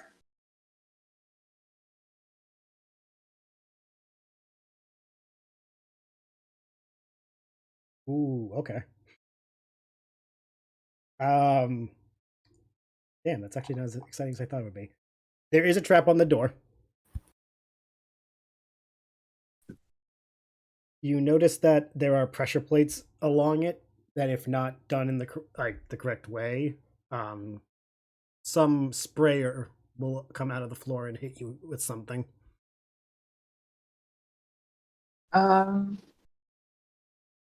Okay. Well, since I know that it's trapped, and we're still waiting, I would like to try to disable device.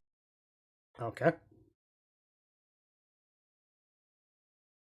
Is it a roll on you, or do I have to like do something specifically? It's a roll on me, Okay. but if I beat the DC by 10, I know everything about the trap, and I can basically bypass it without disabling it. Okay, just making sure. Go ahead. As can the rest of the party, or I can like disable it and then learn how to make one, pretty much. So rolled a natural 20, so with disable device, it's 24.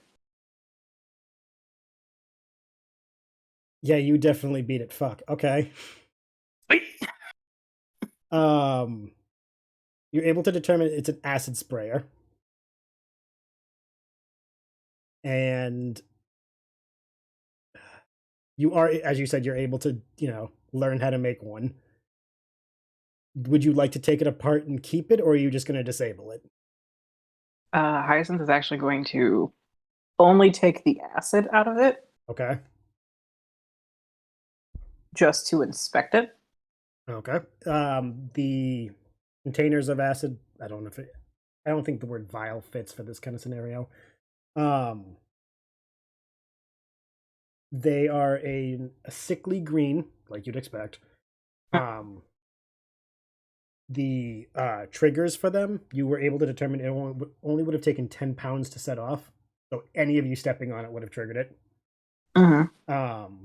And it would have been enough to cover a 15-foot diameter from the trapdoor. Okay. And just inspecting the acid, is it anything I recognize? It's general run-of-the-mill hydrochloric type acid. Sulfuric acid, maybe. So nothing fancy. No, it's very, very generic. Some kid mixing potions in the bathroom. If you had to Of guess, their mom's good soaps. If you had to guess, it was probably store-bought. And by that, like, you can tell because it's actually, like, not burning through the container. It's not... The container isn't homemade. It's very... looks like someone bought it and set it up like this. Or the person, unless the person who made it was very skilled. Hyacinth's gonna just pocket the container of acid for a moment, and then disarm the trap enough so that people can go downstairs or down into the trapdoor. Okay. It is going to draw attention for Corey. It's like, I found a trapdoor. It was trapped. I took the acid out of it, so it should be fine now. That's good. Do we Do you want to go down here? What was that? I mean, Yeah. we can. Corey and Hyacinth. Corey and Hyacinth just having a moment of having the same idea. I mean, we can. First? Can we tell how far the drop is? With the ladder, you could go. You can see because there are torches next to the ladder. It's about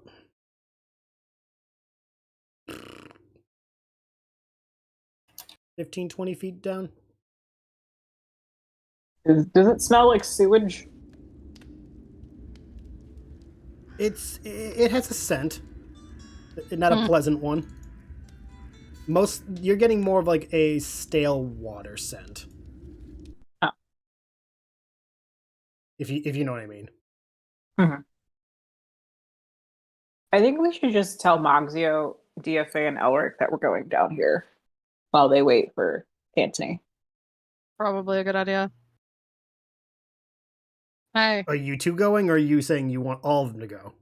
No, we're just gonna... I think that it's just gonna be the two of us going, and we're gonna leave them to their own devices. Oh, boy. Hey, we're gonna jump in this hole. DFA, do you want to jump in this hole with us? She kind of sniffs at it and goes, okay. Awesome. What happened to waiting? You guys can wait. We found something. What's that, Moxio? You want to go down? Girls trip. You want to? Hyacinth is going to hand the container of acid to Elric. What's this? Don't break that. Don't drink it. It can hurt a lot. Whenever Antony comes back, tell him that I disabled his device that was on the trapdoor, and he needs to put that back in it in order for it to work again. Bye. Bye. So the girls in the chocobo are dropping down into this Yep. Oh yes. Moxio, how are you handling this decision being made overhead? It's like, well, we got waiting here doing nothing on lock. Okay. And not at all how I saw this going. Great. This is totally not great. So yeah, you guys wind up going down the ladder, and I'm sending you guys what you guys are seeing, because whoops, that's not what I wanted. There it is. Okay. 3 of you are now in the sewers under the city.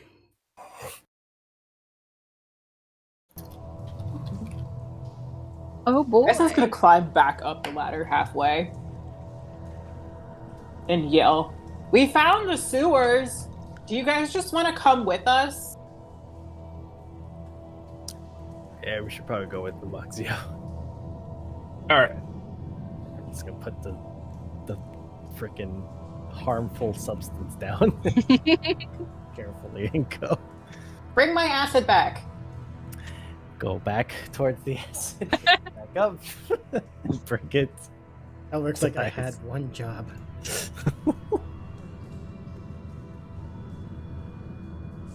Okay, so all you were going in? Guess so. Yep. Okay.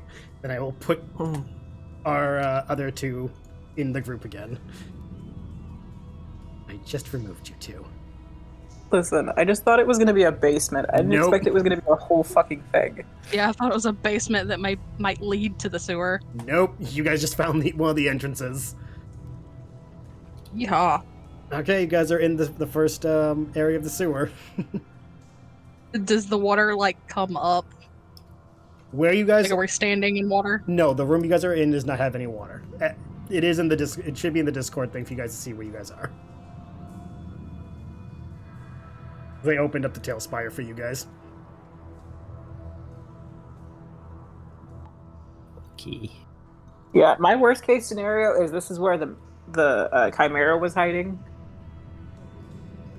Well, for the record, the room you're in doesn't have a chimera, so you're off to a good start. Are some of the Yeah, thank God. characters different? Huh? Are some of the characters different? Yeah, I changed yours to actually have a giant sword. Okay, I was like, what the fuck is that? Yeah, that's you. You have a giant sword and armor next time. Oh, it's me. Okay. And since they don't have purple Roegadyns, I made Corey the orc. That's fine. That being said, Tailspire, if you guys want to start making Final Fantasy minifigures, that'd be awesome. Hey, and you should sponsor us. Let's not go that far. This game's still in alpha. I don't think they're that ready to sponsor people. But Which means that they should sponsor us first. for those watching, if you want to know how we're doing this, it's called an app called Tailspire. It's on Steam. Anyway, sorry about that. All right, shameless plug. Yeah, there is no chimera in this room. You guys have the small entry floor thing. Also, hi, Met. Met? Is that how the name is said? Who wants to be the first brave soul and deeper into the sewer? Okay. What's our usual marching order? I think I follow a scout usually. Yeah, it's usually Scout, me and you. Mm-hmm. And then I usually round up the back with Dell. Yeah. Yeah. Also, for everyone watching and at the table, if we get Dell next session, we're gonna say that Dell was here the whole time. If not, don't worry about it. I got no problem with that. This is a Schrodinger. This is a Schrodinger's Dell moment. Yeah, it was like when Corey was with the group, and then Elric goes instead. Yeah, Elric. exactly. It's the memory on telling Kind of in our own little worlds. No, like the memory on retelling a story is fuzzy sometimes, so don't worry about it. Yeah. So yeah, Do you have an unreliable narrator? I am a very unreliable narrator. Like Varric. It's like Varric Yeah. in Dragon Age. Oh, Yeah. I love that, man. So does Moxio want to go first, or is DFA wanting to explore first? I'll go. Wait for Moxio. Okay, so Moxio will go first. Are you guys being particularly stealthy, or are you just like tromping through the sewers? Nah. Tromping. Tromp. Guess we're tromping. Hyacinth will suggest that they check for traps now that we are down here. Good choice. It's probably a good idea considering giant. Am I still holding it? Holding what? No, they took it back. Okay. Considering that thing. They just stuck the vial of acid in their pouch of holding, and then they'll give it back to Anthony eventually. Maybe. Maybe. They remember. Alright. right, to trap see that I finding. did it as much as you. Not as great. 15. I forgot. Forgot about the chicken. Yep, gotta have Egamedes. And again, if Tailspire makes some fucking Final Fantasy stuff, I'd be so fucking over the moon. I would love to replace this chicken with an actual chocobo for DFA. That's the chicken though. It is yeah. For now, It is a chicken. It is for now a chicken that just meanders next It's a to shame DFA. we can't like scale the Oh, models. that'd be so cool. Again, would Tailspire, work. if you guys ever see my streams, free input. So yeah, you guys are now walking down a large corridor. Very. Were there any traps? No, there's no traps. Being that this is a like sewer waterway, it's not likely to be trapped very much because the city uses it still. I mean, we just came from some place that had a trap door. So, On the entrance, not on the inside. Listen, I don't know how paranoid these kids are. They're pretty paranoid. So, this is a long corridor. You guys can see something at the end of the hall, but you can't tell what it is from this distance yet. Is it manticore sized? Chimera sized? No. If anything, it's Corey and Elric sized. Honestly, I'm just going to continue like I belong here. Okay. Own the place like a boss. Good vibes, good vibes. And I do apologize to DFA. You got this brand new toy that allows you to fly, and then I put you into a claustrophobic space. No fight for you. I mean, technically, DFA could probably still fly with that thing. It would just be very, very Yeah. cramped. How high is the ceiling? It's also very small. So yeah, for being that DFA is the size DFA is, she could probably glide in here no problem. She would just need no obstructions. Is there room above Corey and Elric? I would say like maybe 2 feet. Yeah, how close is my head to the ceiling? About you got about 2 feet of headspace. Okay, Okay, that's not bad. Yeah, you can hit it with your weapon probably. Yeah. You're a little cramped in this corridor. As you guys progress, again, as you get close, you can see ahead of you guys is what looks like a statue or person. You can't tell; they're not moving.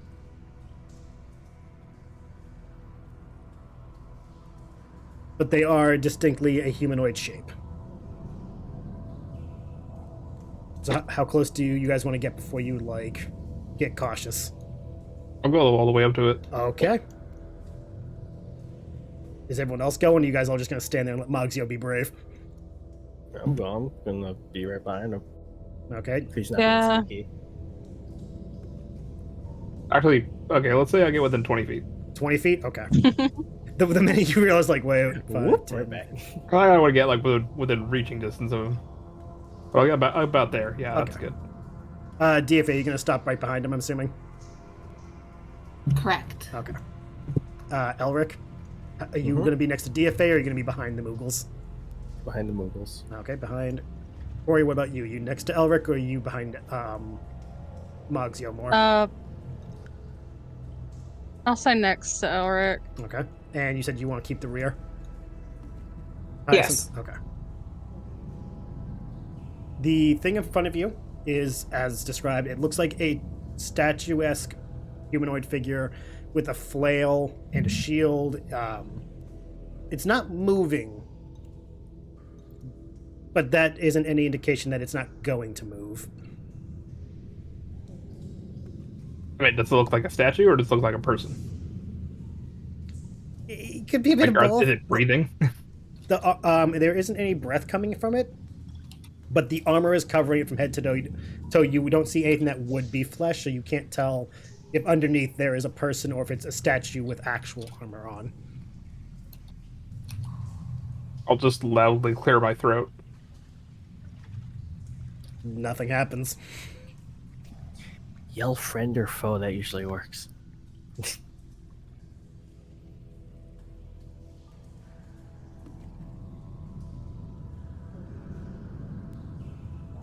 I'll get close to it. I'll take a look at, see if I can tell what it is, and Okay.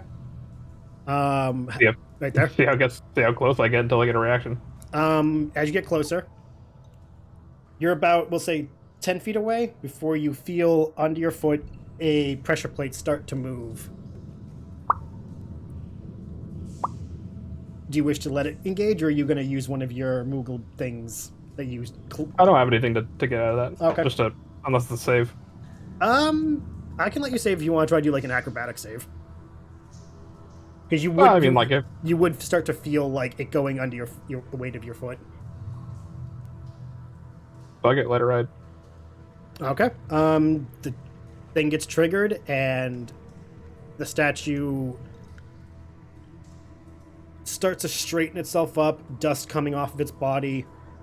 And in a very deep, guttural sound, you hear breathing, for what would be described as breathing, coming from inside, and the eye holes start to glow red. Roll for initiative. Fuck. Ah. God damn it. 21. Okay. I think I had something. What do for you this. add to initiative? Where is it? It's your dex mod, right? It's underneath your Wait, flat. HP, I see AC, it. touch, Okay. flat, initiative. Got it. Yeah. So 22. 23. 21, 20, 11. 11. DFA, are you fighting, or are you just watching?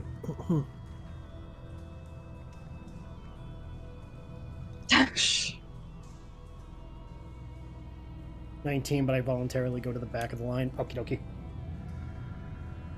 Alright, so there's those. Didn't expect the combat this side. I didn't think you guys were going to the sewers yet. Remember, hit me. Hit me, hit me, hit me, or try to hit me. Alright. I think at the moment... Oh shit, that just thing rolled terribly. Okay, so the order is Elric first, Corey next, Moxio, DFA, then Hyacinth, but DFA is volunteering to go to the end of the round end of the line for this round. So Elric, you are first, even though Moxio's up there. Okay. I can attack. I can like attack and move. You can move to attack. Yeah, but can I attack first and move? I mean, remember the distance. How far am I? No, I meant distance as in like Moxio's right there, so you gotta make sure that like you don't do any AoE stuff. No. I'm gonna do the what Corey asked. Oh, you want to attack Corey first? Yeah. Well, that would be an attack though. So just remember that. Yeah, but can I move afterwards? Yeah. Still? It doesn't matter. that's all You can do it in any order as long as you only do those things. So I'm gonna say, listen, I wouldn't normally do this to anyone, but it would probably piss you off the most, and give like a little smack on the butt with the flat end of my sword, and then run towards Moxio and try to get in the way of Moxio, in between the statue and Moxio. What is your movement speed again? 30? I think it's 30. Do you want to go like as far as you can? As far as I can. Okay. Because of the size of it, the only way to get around Moxio is if you go half speed. So do you want? But because of how they are, you won't be able to get into those tiles. So you can only get like right behind them. I'll get right behind him then. Oh my god. Okay. Yep. You slapped Corey in the ass with your sword and then moved up to join Moxio. I mean, I figure it would make her upset. No, think that's that is what you did. Oh my god. Fair assessment. You did tell him to hit you. I did, yes, and it works. Let's see. Obviously not like normal damage though. Okay. Hold on, was there anything else you want to do with your turn? No, that's all I can do for now. Okay. Then Corey, you're up. Moxie, you're on deck. Oh my god. Okay, so Corey's going to say the fuck and immediately go into furious assault. Okay. And I can't remember if that is an action or what kind of action going into the rage is.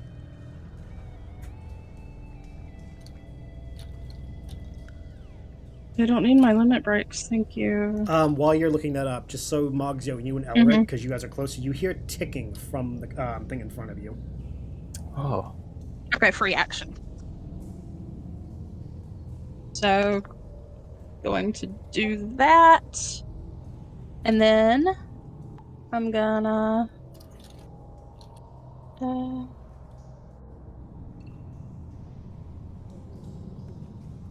I'm going to activate one of my rage powers. Okay. Which is hunting pack. Okay. What's that do? Do you just want me to copy and paste it to you or read it? It's up to you. If it's long, you can send it to me, but if it's short, you can just say it. Okay, I'll do both. Okay. So when the berserker enters a rage, she may select one willing creature to form a hunting pack with. Whenever at least 2 members of the same pack threaten the same target, the target is considered flanked by all members of the pack. That's cool. Yeah. Okay. So who are you picking? for the moment, I'm gonna go with Elric. Okay. It's actually a really cool ability. Shit. That is cool. I like that. I was thinking it had like a level limit or some other prerequisite, but no. No, that's really fucking cool. Okay. It's okay, Elric. Remember, you are now considered flanking. Nice. Yeah. And then I think. Let me look at where I am. I would like to move up, but I know I can't get super close. Yeah, you'd have to wait for Mogzio's turn for him to move, so you can have like a closer tile access.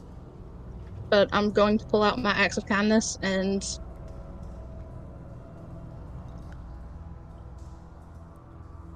rage yell really loud and move up near. All right.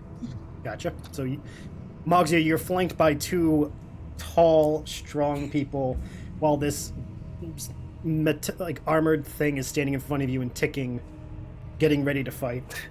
And so you know that the time that that Corey was running up, raging and screaming, Elric is up there kind of sweating, hoping that she was that upset about what he did. She is gonna like tag him on the shoulder and be like, "Hunt with me, Okay. bastard." Just letting you know, once Corey is done, Mogzio, you're up. And since DFA is back, DFA is after Mogzio. You're saying I can't move back through them? You can, because you're small, you can move back through them. They can't move forward because they would be stepping on you. I think regardless, it's more than 5 feet, so I'm just going to tumble through. Okay. So you're going to move back towards, like, DFA? I'm just going to, like, roll to the nearest space, like, behind Corey and Elric. Okay. So you're going to, like, just go... Got 26. Okay. I got to beat a CMD. Okay, what is their CMB? Yeah. You have to beat mine or theirs? I have to beat the creatures. Oh, okay.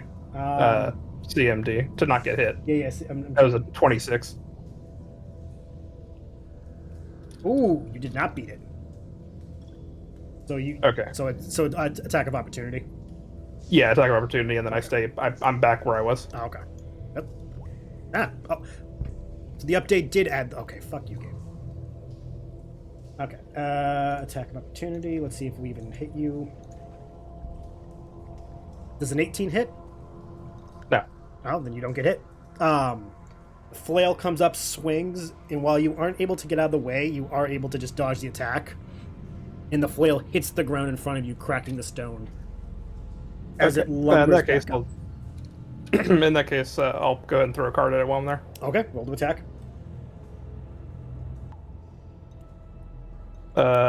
26.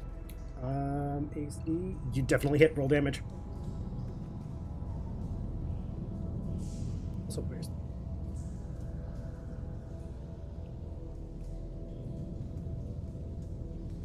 Oh, there goes my dice. Hold on, I gotta look for another.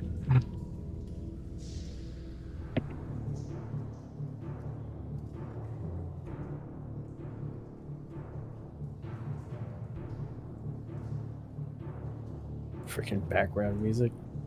Hey. 6 damage. 6 damage? Okay.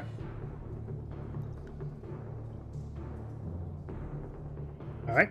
The card goes straight into the neck area and gets embedded into something.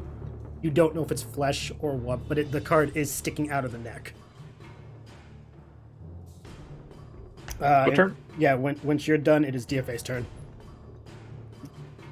Okay, how far away am I? You are about 25 feet. Okay. So to move between them would normally be acrobatics, right? Yes. Can I do my jump with a running start since it's acrobatics? I would allow that. And because you're small, you'd have more room to move than everyone else would.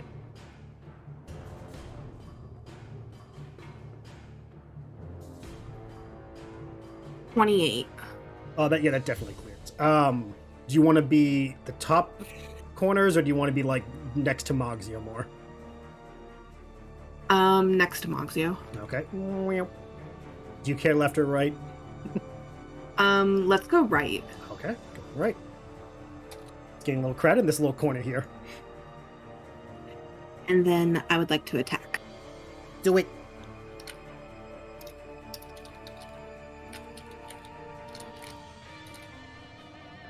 That is only a 15. 15, you said? Mm-hmm. You hit. Roll damage.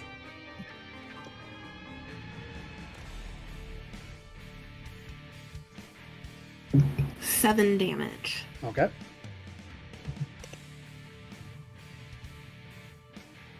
The other three are like still like preparing to fight, and all of a sudden they hear the sounds of like pitter patter of you moving, and then the sound of you floating through the air as you do when you jump good, landing right next to Moxio, and before even having a chance to react, it sees you get into a battle pose and just thrust your new lance forward at it, jabbing into the plate, no, not the plate, the spot between its shoulder that's holding the shield. And you hear strained gears before you pull your lance away, and it like struggles to get steady again. And when your turn is up, it will be Hyacinth's move. Since things are looking a little cramped up there. Hold on, just to make sure. Was there anything else DFA could do?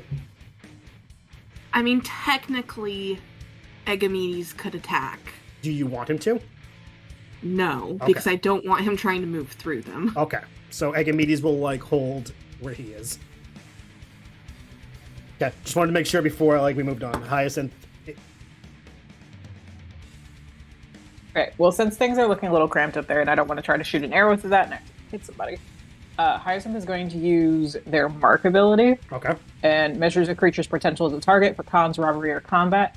Spend 1 round of combat observing target and must succeed a perception check. DC 10 plus the target character's level or hit die. Okay. So, 26. So you had to beat its AC, you said?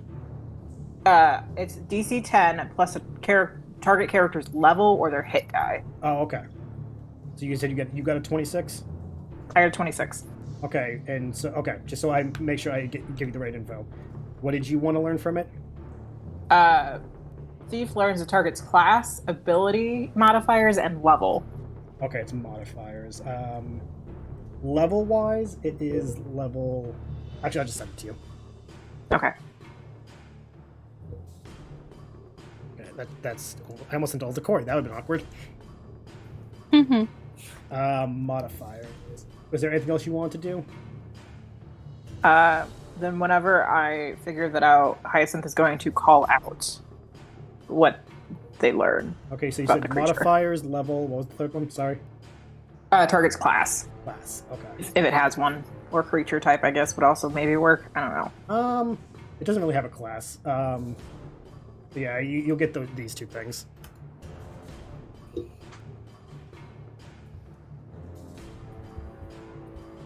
And you know what? And- Because it doesn't have a class, I feel nice. I'll give you this instead.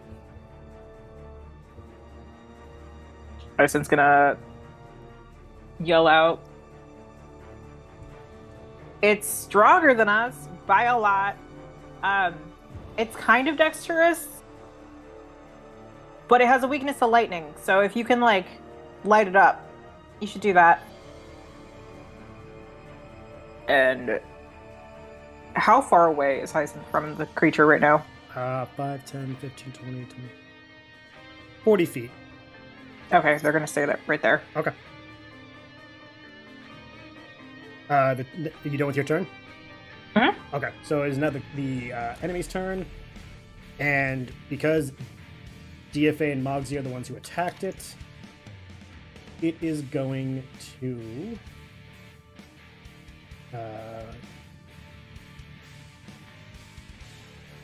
Oh, okay, that's not it. Okay.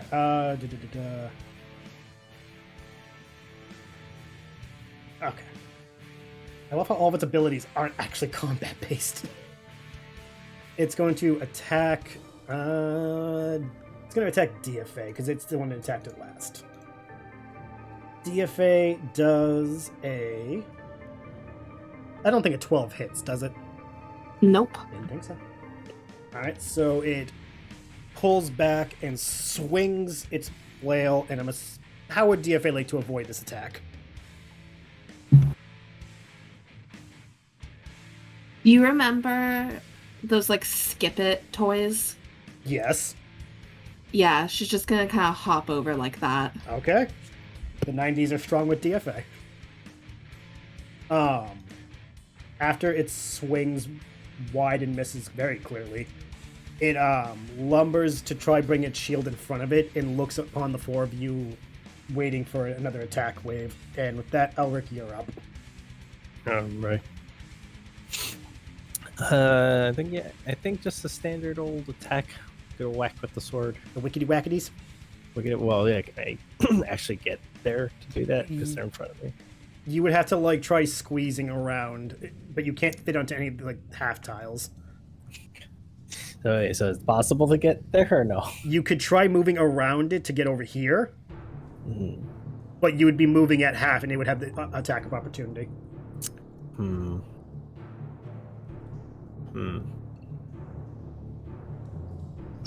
So you would have to roll against its CMD. Mm-hmm.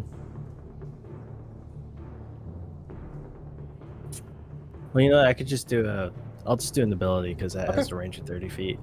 Go ahead. I'm gonna do crush weapon. Okay. So let me see. This is a fortitude save that halves the damage. What do I have to beat? 17 plus 1, 18. I have to beat 18? Yes. But let me do my. Oh, it nat 20'd. Oh, definitely half the damage. Alright, so it's been a minute since we fought stuff. So what is the damage?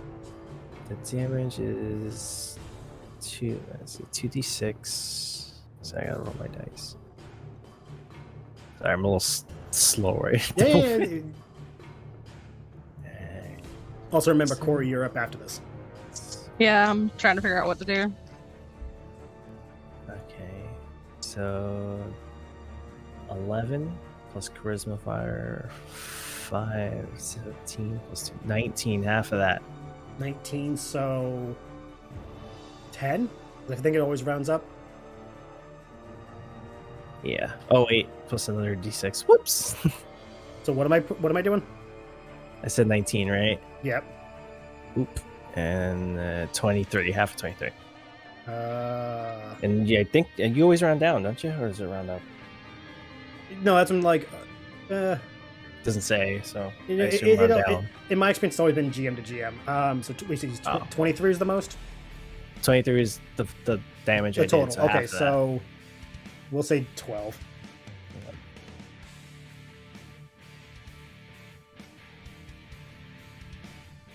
And I didn't break any possible weapon. You did or did not? Did not. Okay, so yeah. How would you describe the crush ability for you?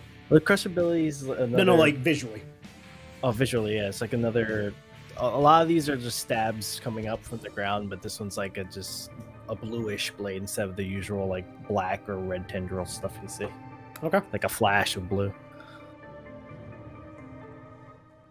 Okie dokie. Is that all? Is that your turn? Yeah, it's my turn. Okay. Corey, you're up. Mogzio, you're on deck. Okay, let me look at this. So, it is a little crowded in here. It is. At least this space.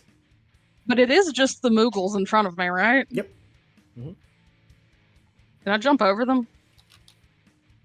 I would say because you only have 2 feet ahead of above you, you'd have disadvantage. Can I do the weird, like, put my hands on the wall and kind of acrobatically throw my legs over them? Where would you? Can I step over them? I know, but where would you want to wind up? Because because if you want to get over to like where you don't have anyone in front of you, you'd have to go around it, and you'd have to have an attack of opportunity against you. That's fine. Okay. Then what is half of your movement speed? 20. Okay, so you could get to like here. I don't think I see where you're indicating. I moved Corey herself to like the other side of like DFA. Okay. I just saw it move. Okay. Yes, I would like to be there, please. Okay, roll your thing to see if you get the attack of opportunity to attack you or not. You have to beat their CMD. Okay. So is that just a straight roll, or do I add anything to it, or? Mugsio, it's just a straight, or is it with the dex? I'm sorry, for what? To avoid being attacked from opportunity. It's just a straight roll, right? Acrobatics. Acrobatics. That is a 23. Yeah, you're gonna get attacked as you go as you try. So bloop.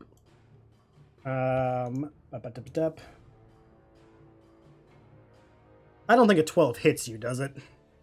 Oh. It tries to swing high for you because you're taller than the Moogles, and how would you like to avoid being hit? I just kind of want to slide over his little weapon thing. His flail. Mm-hmm. Okay. Just kind of stuck in a little bit and it misses. Okay. Unfortunately, because he did get the attack, you don't get to keep going on the way through. So for now, you're stuck where you are.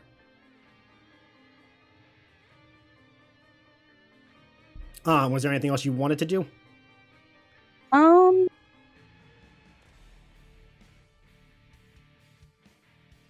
I'm just curious, does your axe have like a throwing feature, or is it not throwable? I don't think it's throwable because I think it's like a big axe. Oh, okay. I can switch to something that has reach if that would help. I would allow you to do that. I might do that. I'll switch back to my Bardiche real quick. Okay. How much reach does that give you? It just says reach. Let me double check. Okay. Just a reminder. Yeah, Mogsio, you're on deck. Just a reminder. Yeah. I think reach means 10 feet, like the square ahead of the one she 2 in front of her. It should be. Yeah. 10 feet away. Yeah, 10 feet. Okay, so yeah, you'd be able to reach over the Moogles and get them. Okay, I'll do that. All right, roll to attack. That is a...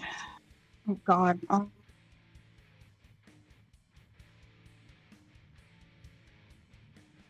30-20. Yeah, you definitely hit. Roll to damage. Yep. What does a D10 look like? Also, I love the GIF you put in there, DFA. Such a good... that's from 14, right? Yes. Okay, just making sure, because I'm like, that looks very familiar to the trailer you had me watch. Yes. That was a good trailer.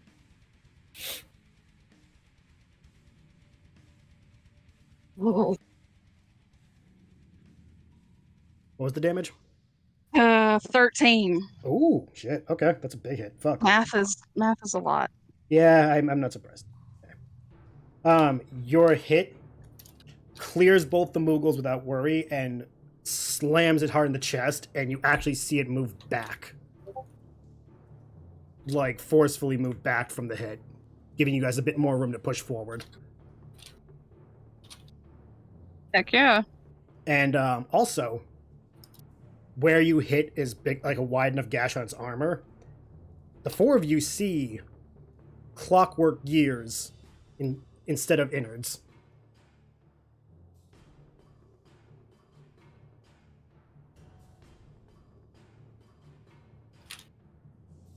Kind of like a robot. Very much like a robot. You're not a good robot. You are looking at a clockwork soldier, an automaton, if you would.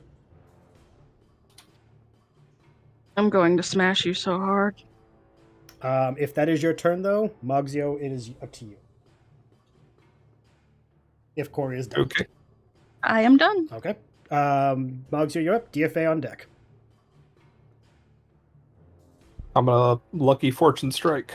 Okay. What do I need to do, or what do you need to do? That's just me. Okay.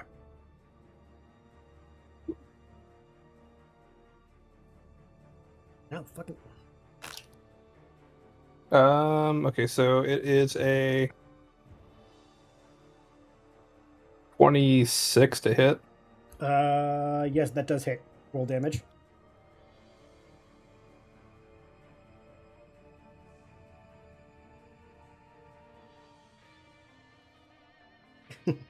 You have woken from your nap and you've come for the bear. Unfortunately, the bear is on the ship at the moment, taking a very, very comfy nap.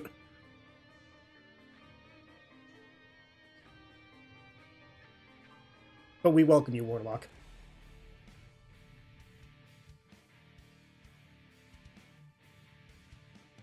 This battle music's actually really good. 33 points of damage. Oh, wait, how much? 33. Okay, Mogzio, how the fuck do you want to do this? Hold on, it might be 23. 1 second. Let me redo that. Okay, I'm going to 4, give you a 8, moment to be 12. like, you know. 4, 8, 12, 15. Plus, okay, 23, sorry. 23? Okay. Never mind. We don't get to ask Mogzio how he wants to do this. I was close. You were you are very close. How would you describe this attack of yours? Because you did a good chunk of fucking damage.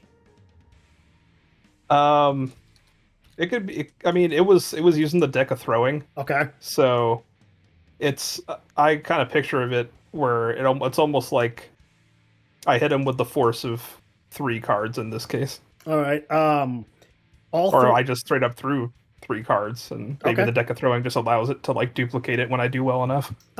Because we'll see how much damage you did as the cards leave your hands. Each one becomes a deck of 52 cards hitting it consecutively. And you just see more of the armor getting chipped away, revealing like an entire torso of clock gears trying to continue functioning. And at this point, it's stumbling and trying to regain a stance, but is unable to stand up straight anymore. The shield is the only thing that's keeping it from going prone. And it's very, very weak and nearly broken. Once your turn is up, it is DFAs with Hyacinth on deck. Okay, I need to know its CMD. Its CMD? Yes, correct. Its CMD is 31. Okay, 1 second. I have some math to do. Okay. Wait, I had to ask because it's listed. Are you trying to disarm it? No. Okay. There was a section for disarm. That's why I had to ask. Also, I don't know about anyone else, but I just pictured Mogzio going full gambit.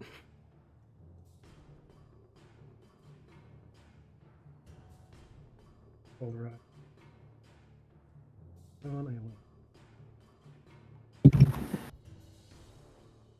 And what size is it?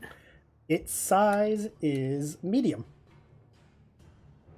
Okay, so that's a 40 total for me to use my Deadly Lancer ability. Okay. So it's my move action. What I'm going to do is I'm going to jam my halberd into the ground and vault myself up and then come down to attack. Okay.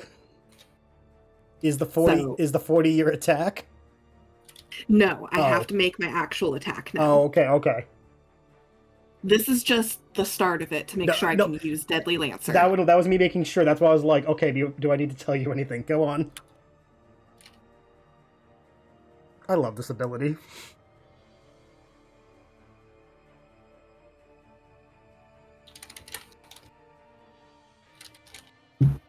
Okay, that is 24. That's the attack? Yeah. that definitely hits roll damage. Just out of curiosity, what's your minimum? My minimum is 3. Okay, so it doesn't matter. How do you want to do this? Okay. Well, I was going to use my lightning ability, Oh, no, my heroic landing. So she's going to come down like a lightning bolt. Just straight into it. Okay. The rest of you, with DFA size allowing it, pole vaults up, and you see actual lightning coming off of the Moogle, arcing off the spikes of the armor, and just dropping down like a meteor into this thing, rendering it to pieces, falling apart under DFA's attack. And the last thing it does is lets out like a very painful grinding noise as the gears start just falling apart. And the last thing you guys see is the helmet roll to DFA's feet and the eyes just slowly fade, turning off. Go DFA. Fuck. She was built for one purpose. And she made it work. And that's the battle for this area. Congrats, you survived that fight. Shit. Yay. Fucking Christ. Yeah. So that was a thing. Yes, that was a thing. So the battle's over, so Egamedes kind of like heads over towards the group. Hyacinth, I'm assuming you're gonna rejoin the others. I would like Hyacinth to inspect the thing that just fell apart. Okay. Yeah. Oop. What exactly are you inspecting for versus also I love the gift choice. Perfect. Would this be considered a device? It is a construct. It is a construct, so it's not a device. Just basically, like, what's all inside of it? Is it just gears and mechanisms? I'm putting into the group chat what it would look like in the bestiary. But no, it is a clockwork soldier. The only thing that's different from the image versus what you guys fought is instead of having a spear, it had a what's it called? Flail? Flail and shield. Is the flail and shield still in one piece? Let's see. High or low? Pointy knees. Low? Neither are in one piece. DFA Okay. destroyed the flail and the shield. Okay. They are weak to lightning and all that. Yeah, there was a lightning involved, and that thing is weak to lightning.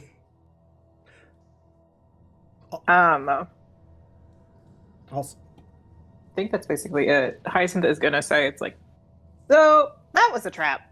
Should I walk ahead and look for more traps while we're down here? Yeah, it might be a good idea. That might be a good idea. Okay, I'll do that. hold on. Gotta change what you got. Little thing. Oop.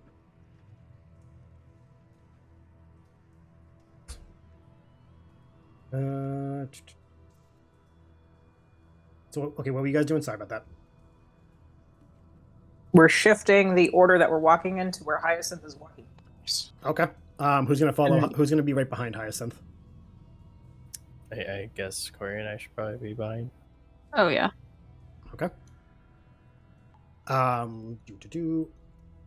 So you know, DFA, the minute the battle's over, Egamedes like comes over and starts nuzzling you, congratulating you on a good fight. And then it kind of like We'll get another cookie. after you fed the cookie like a dog would, Egamedes kind of like kicks their heel back at the remains of the creature, as if like, no, she killed you, go away. I can't wait to put him in his own armor. It's gonna be cute. Will that thing's helmet fit Egamedes? The helmet, no, it's too big for Egamedes right now. It's also a bucket helmet. I don't think Egamedes' head would work with a bucket helmet. Be cute though. I'm just only asking because it was never said. Is anyone planning on looting the corpse, or are you just like investigating it? Sure. Okay, I didn't know. No one said anything, so I was just asking. Might as well look at the corpse. Or Okay. can you even call it a corpse? Hey, Broken thing. Normally, I don't ask, but you guys did just fight something that you guys didn't intend to. That's why I was like, Okay. Review piece. 6.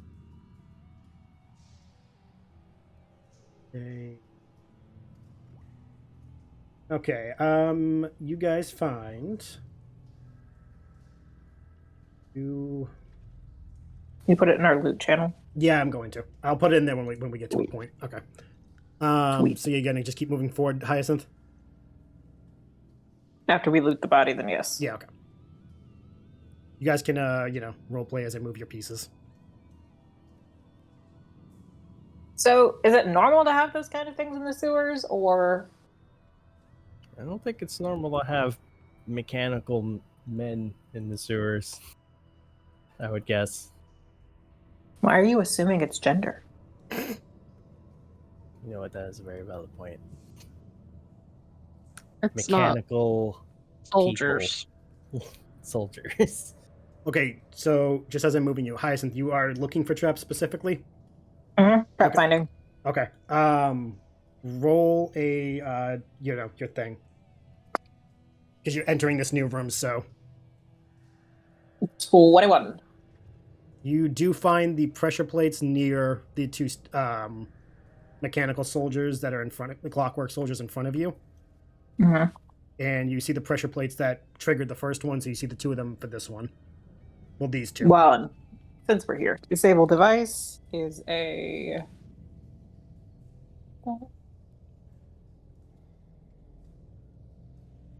Scroll.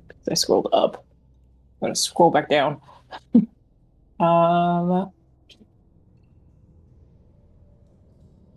It is going to be an 18.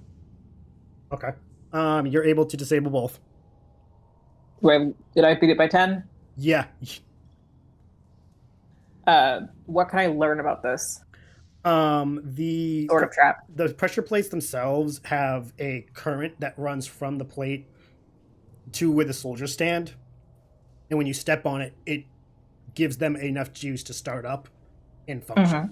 So think of it like, for lack of a better term, it's a Minecraft redstone trap where you step on it, sends the current to the thing, turns it on, and then it's off to the races.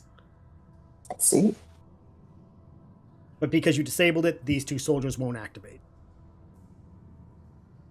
So you have the run of this room that you guys are in.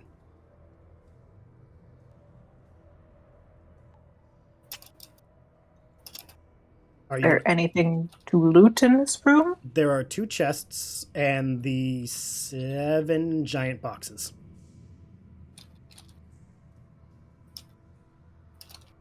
So those guys are turned off. I switched off the pressure plates. I guess lightning turns them on, but it also destroys them. That makes sense. Also, just moving reasons. That way I can move you guys without knocking shit over. Do you wish to investigate the room, or are you just gonna carry on? Okay, since we'll go over to one of the chests and poke it with our trident.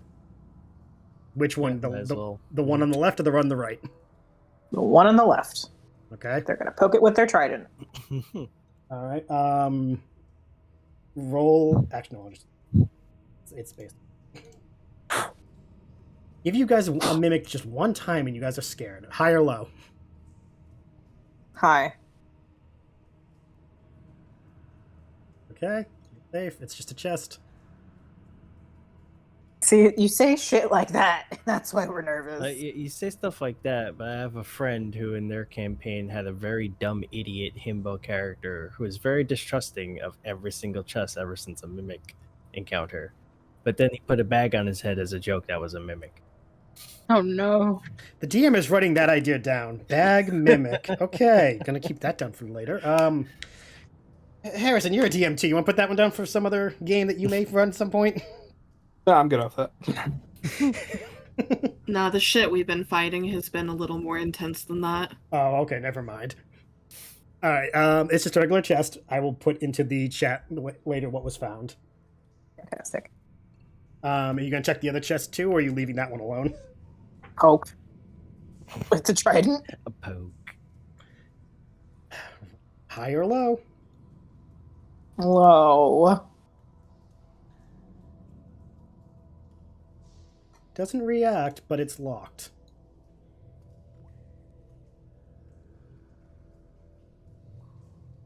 Do we want to just shove this in the bag since it's locked? That one will not fit in the bag. It's bigger. That chest is about the size of Oh. Corey. Damn it. That's a big ass chest. Like if you stood it Alright. up on its side, it'd be about the same height as Corey. What kind of chest is it? Can one of you That smack is a it? 7-foot chest, almost. Yeah, but like Is it a dresser? metal. No, it's just a chest. It's just a 7-foot wide chest. I don't know. Oh, wooden wide chest. Yeah, like I said, no. Like I said, if you stood on its side vertically, it would Like be a the hope chest. Yeah. Thank you. I was like, I don't know what chests are. Could Corey or I try to break it open safely? Yeah, I mean, Hyacinth could probably open I it. can- Or yeah, oh, well, I'm never sure you mind. can pick locks. I was I'm like, sure yeah, we can break lock. I honestly completely forgot you could pick locks. would you like to try picking the lock? Sure. I Okay. just want to break things. Is that a sleight of hand? Yeah, it'd be a sleight of hand. Do you have thieves' tools on you?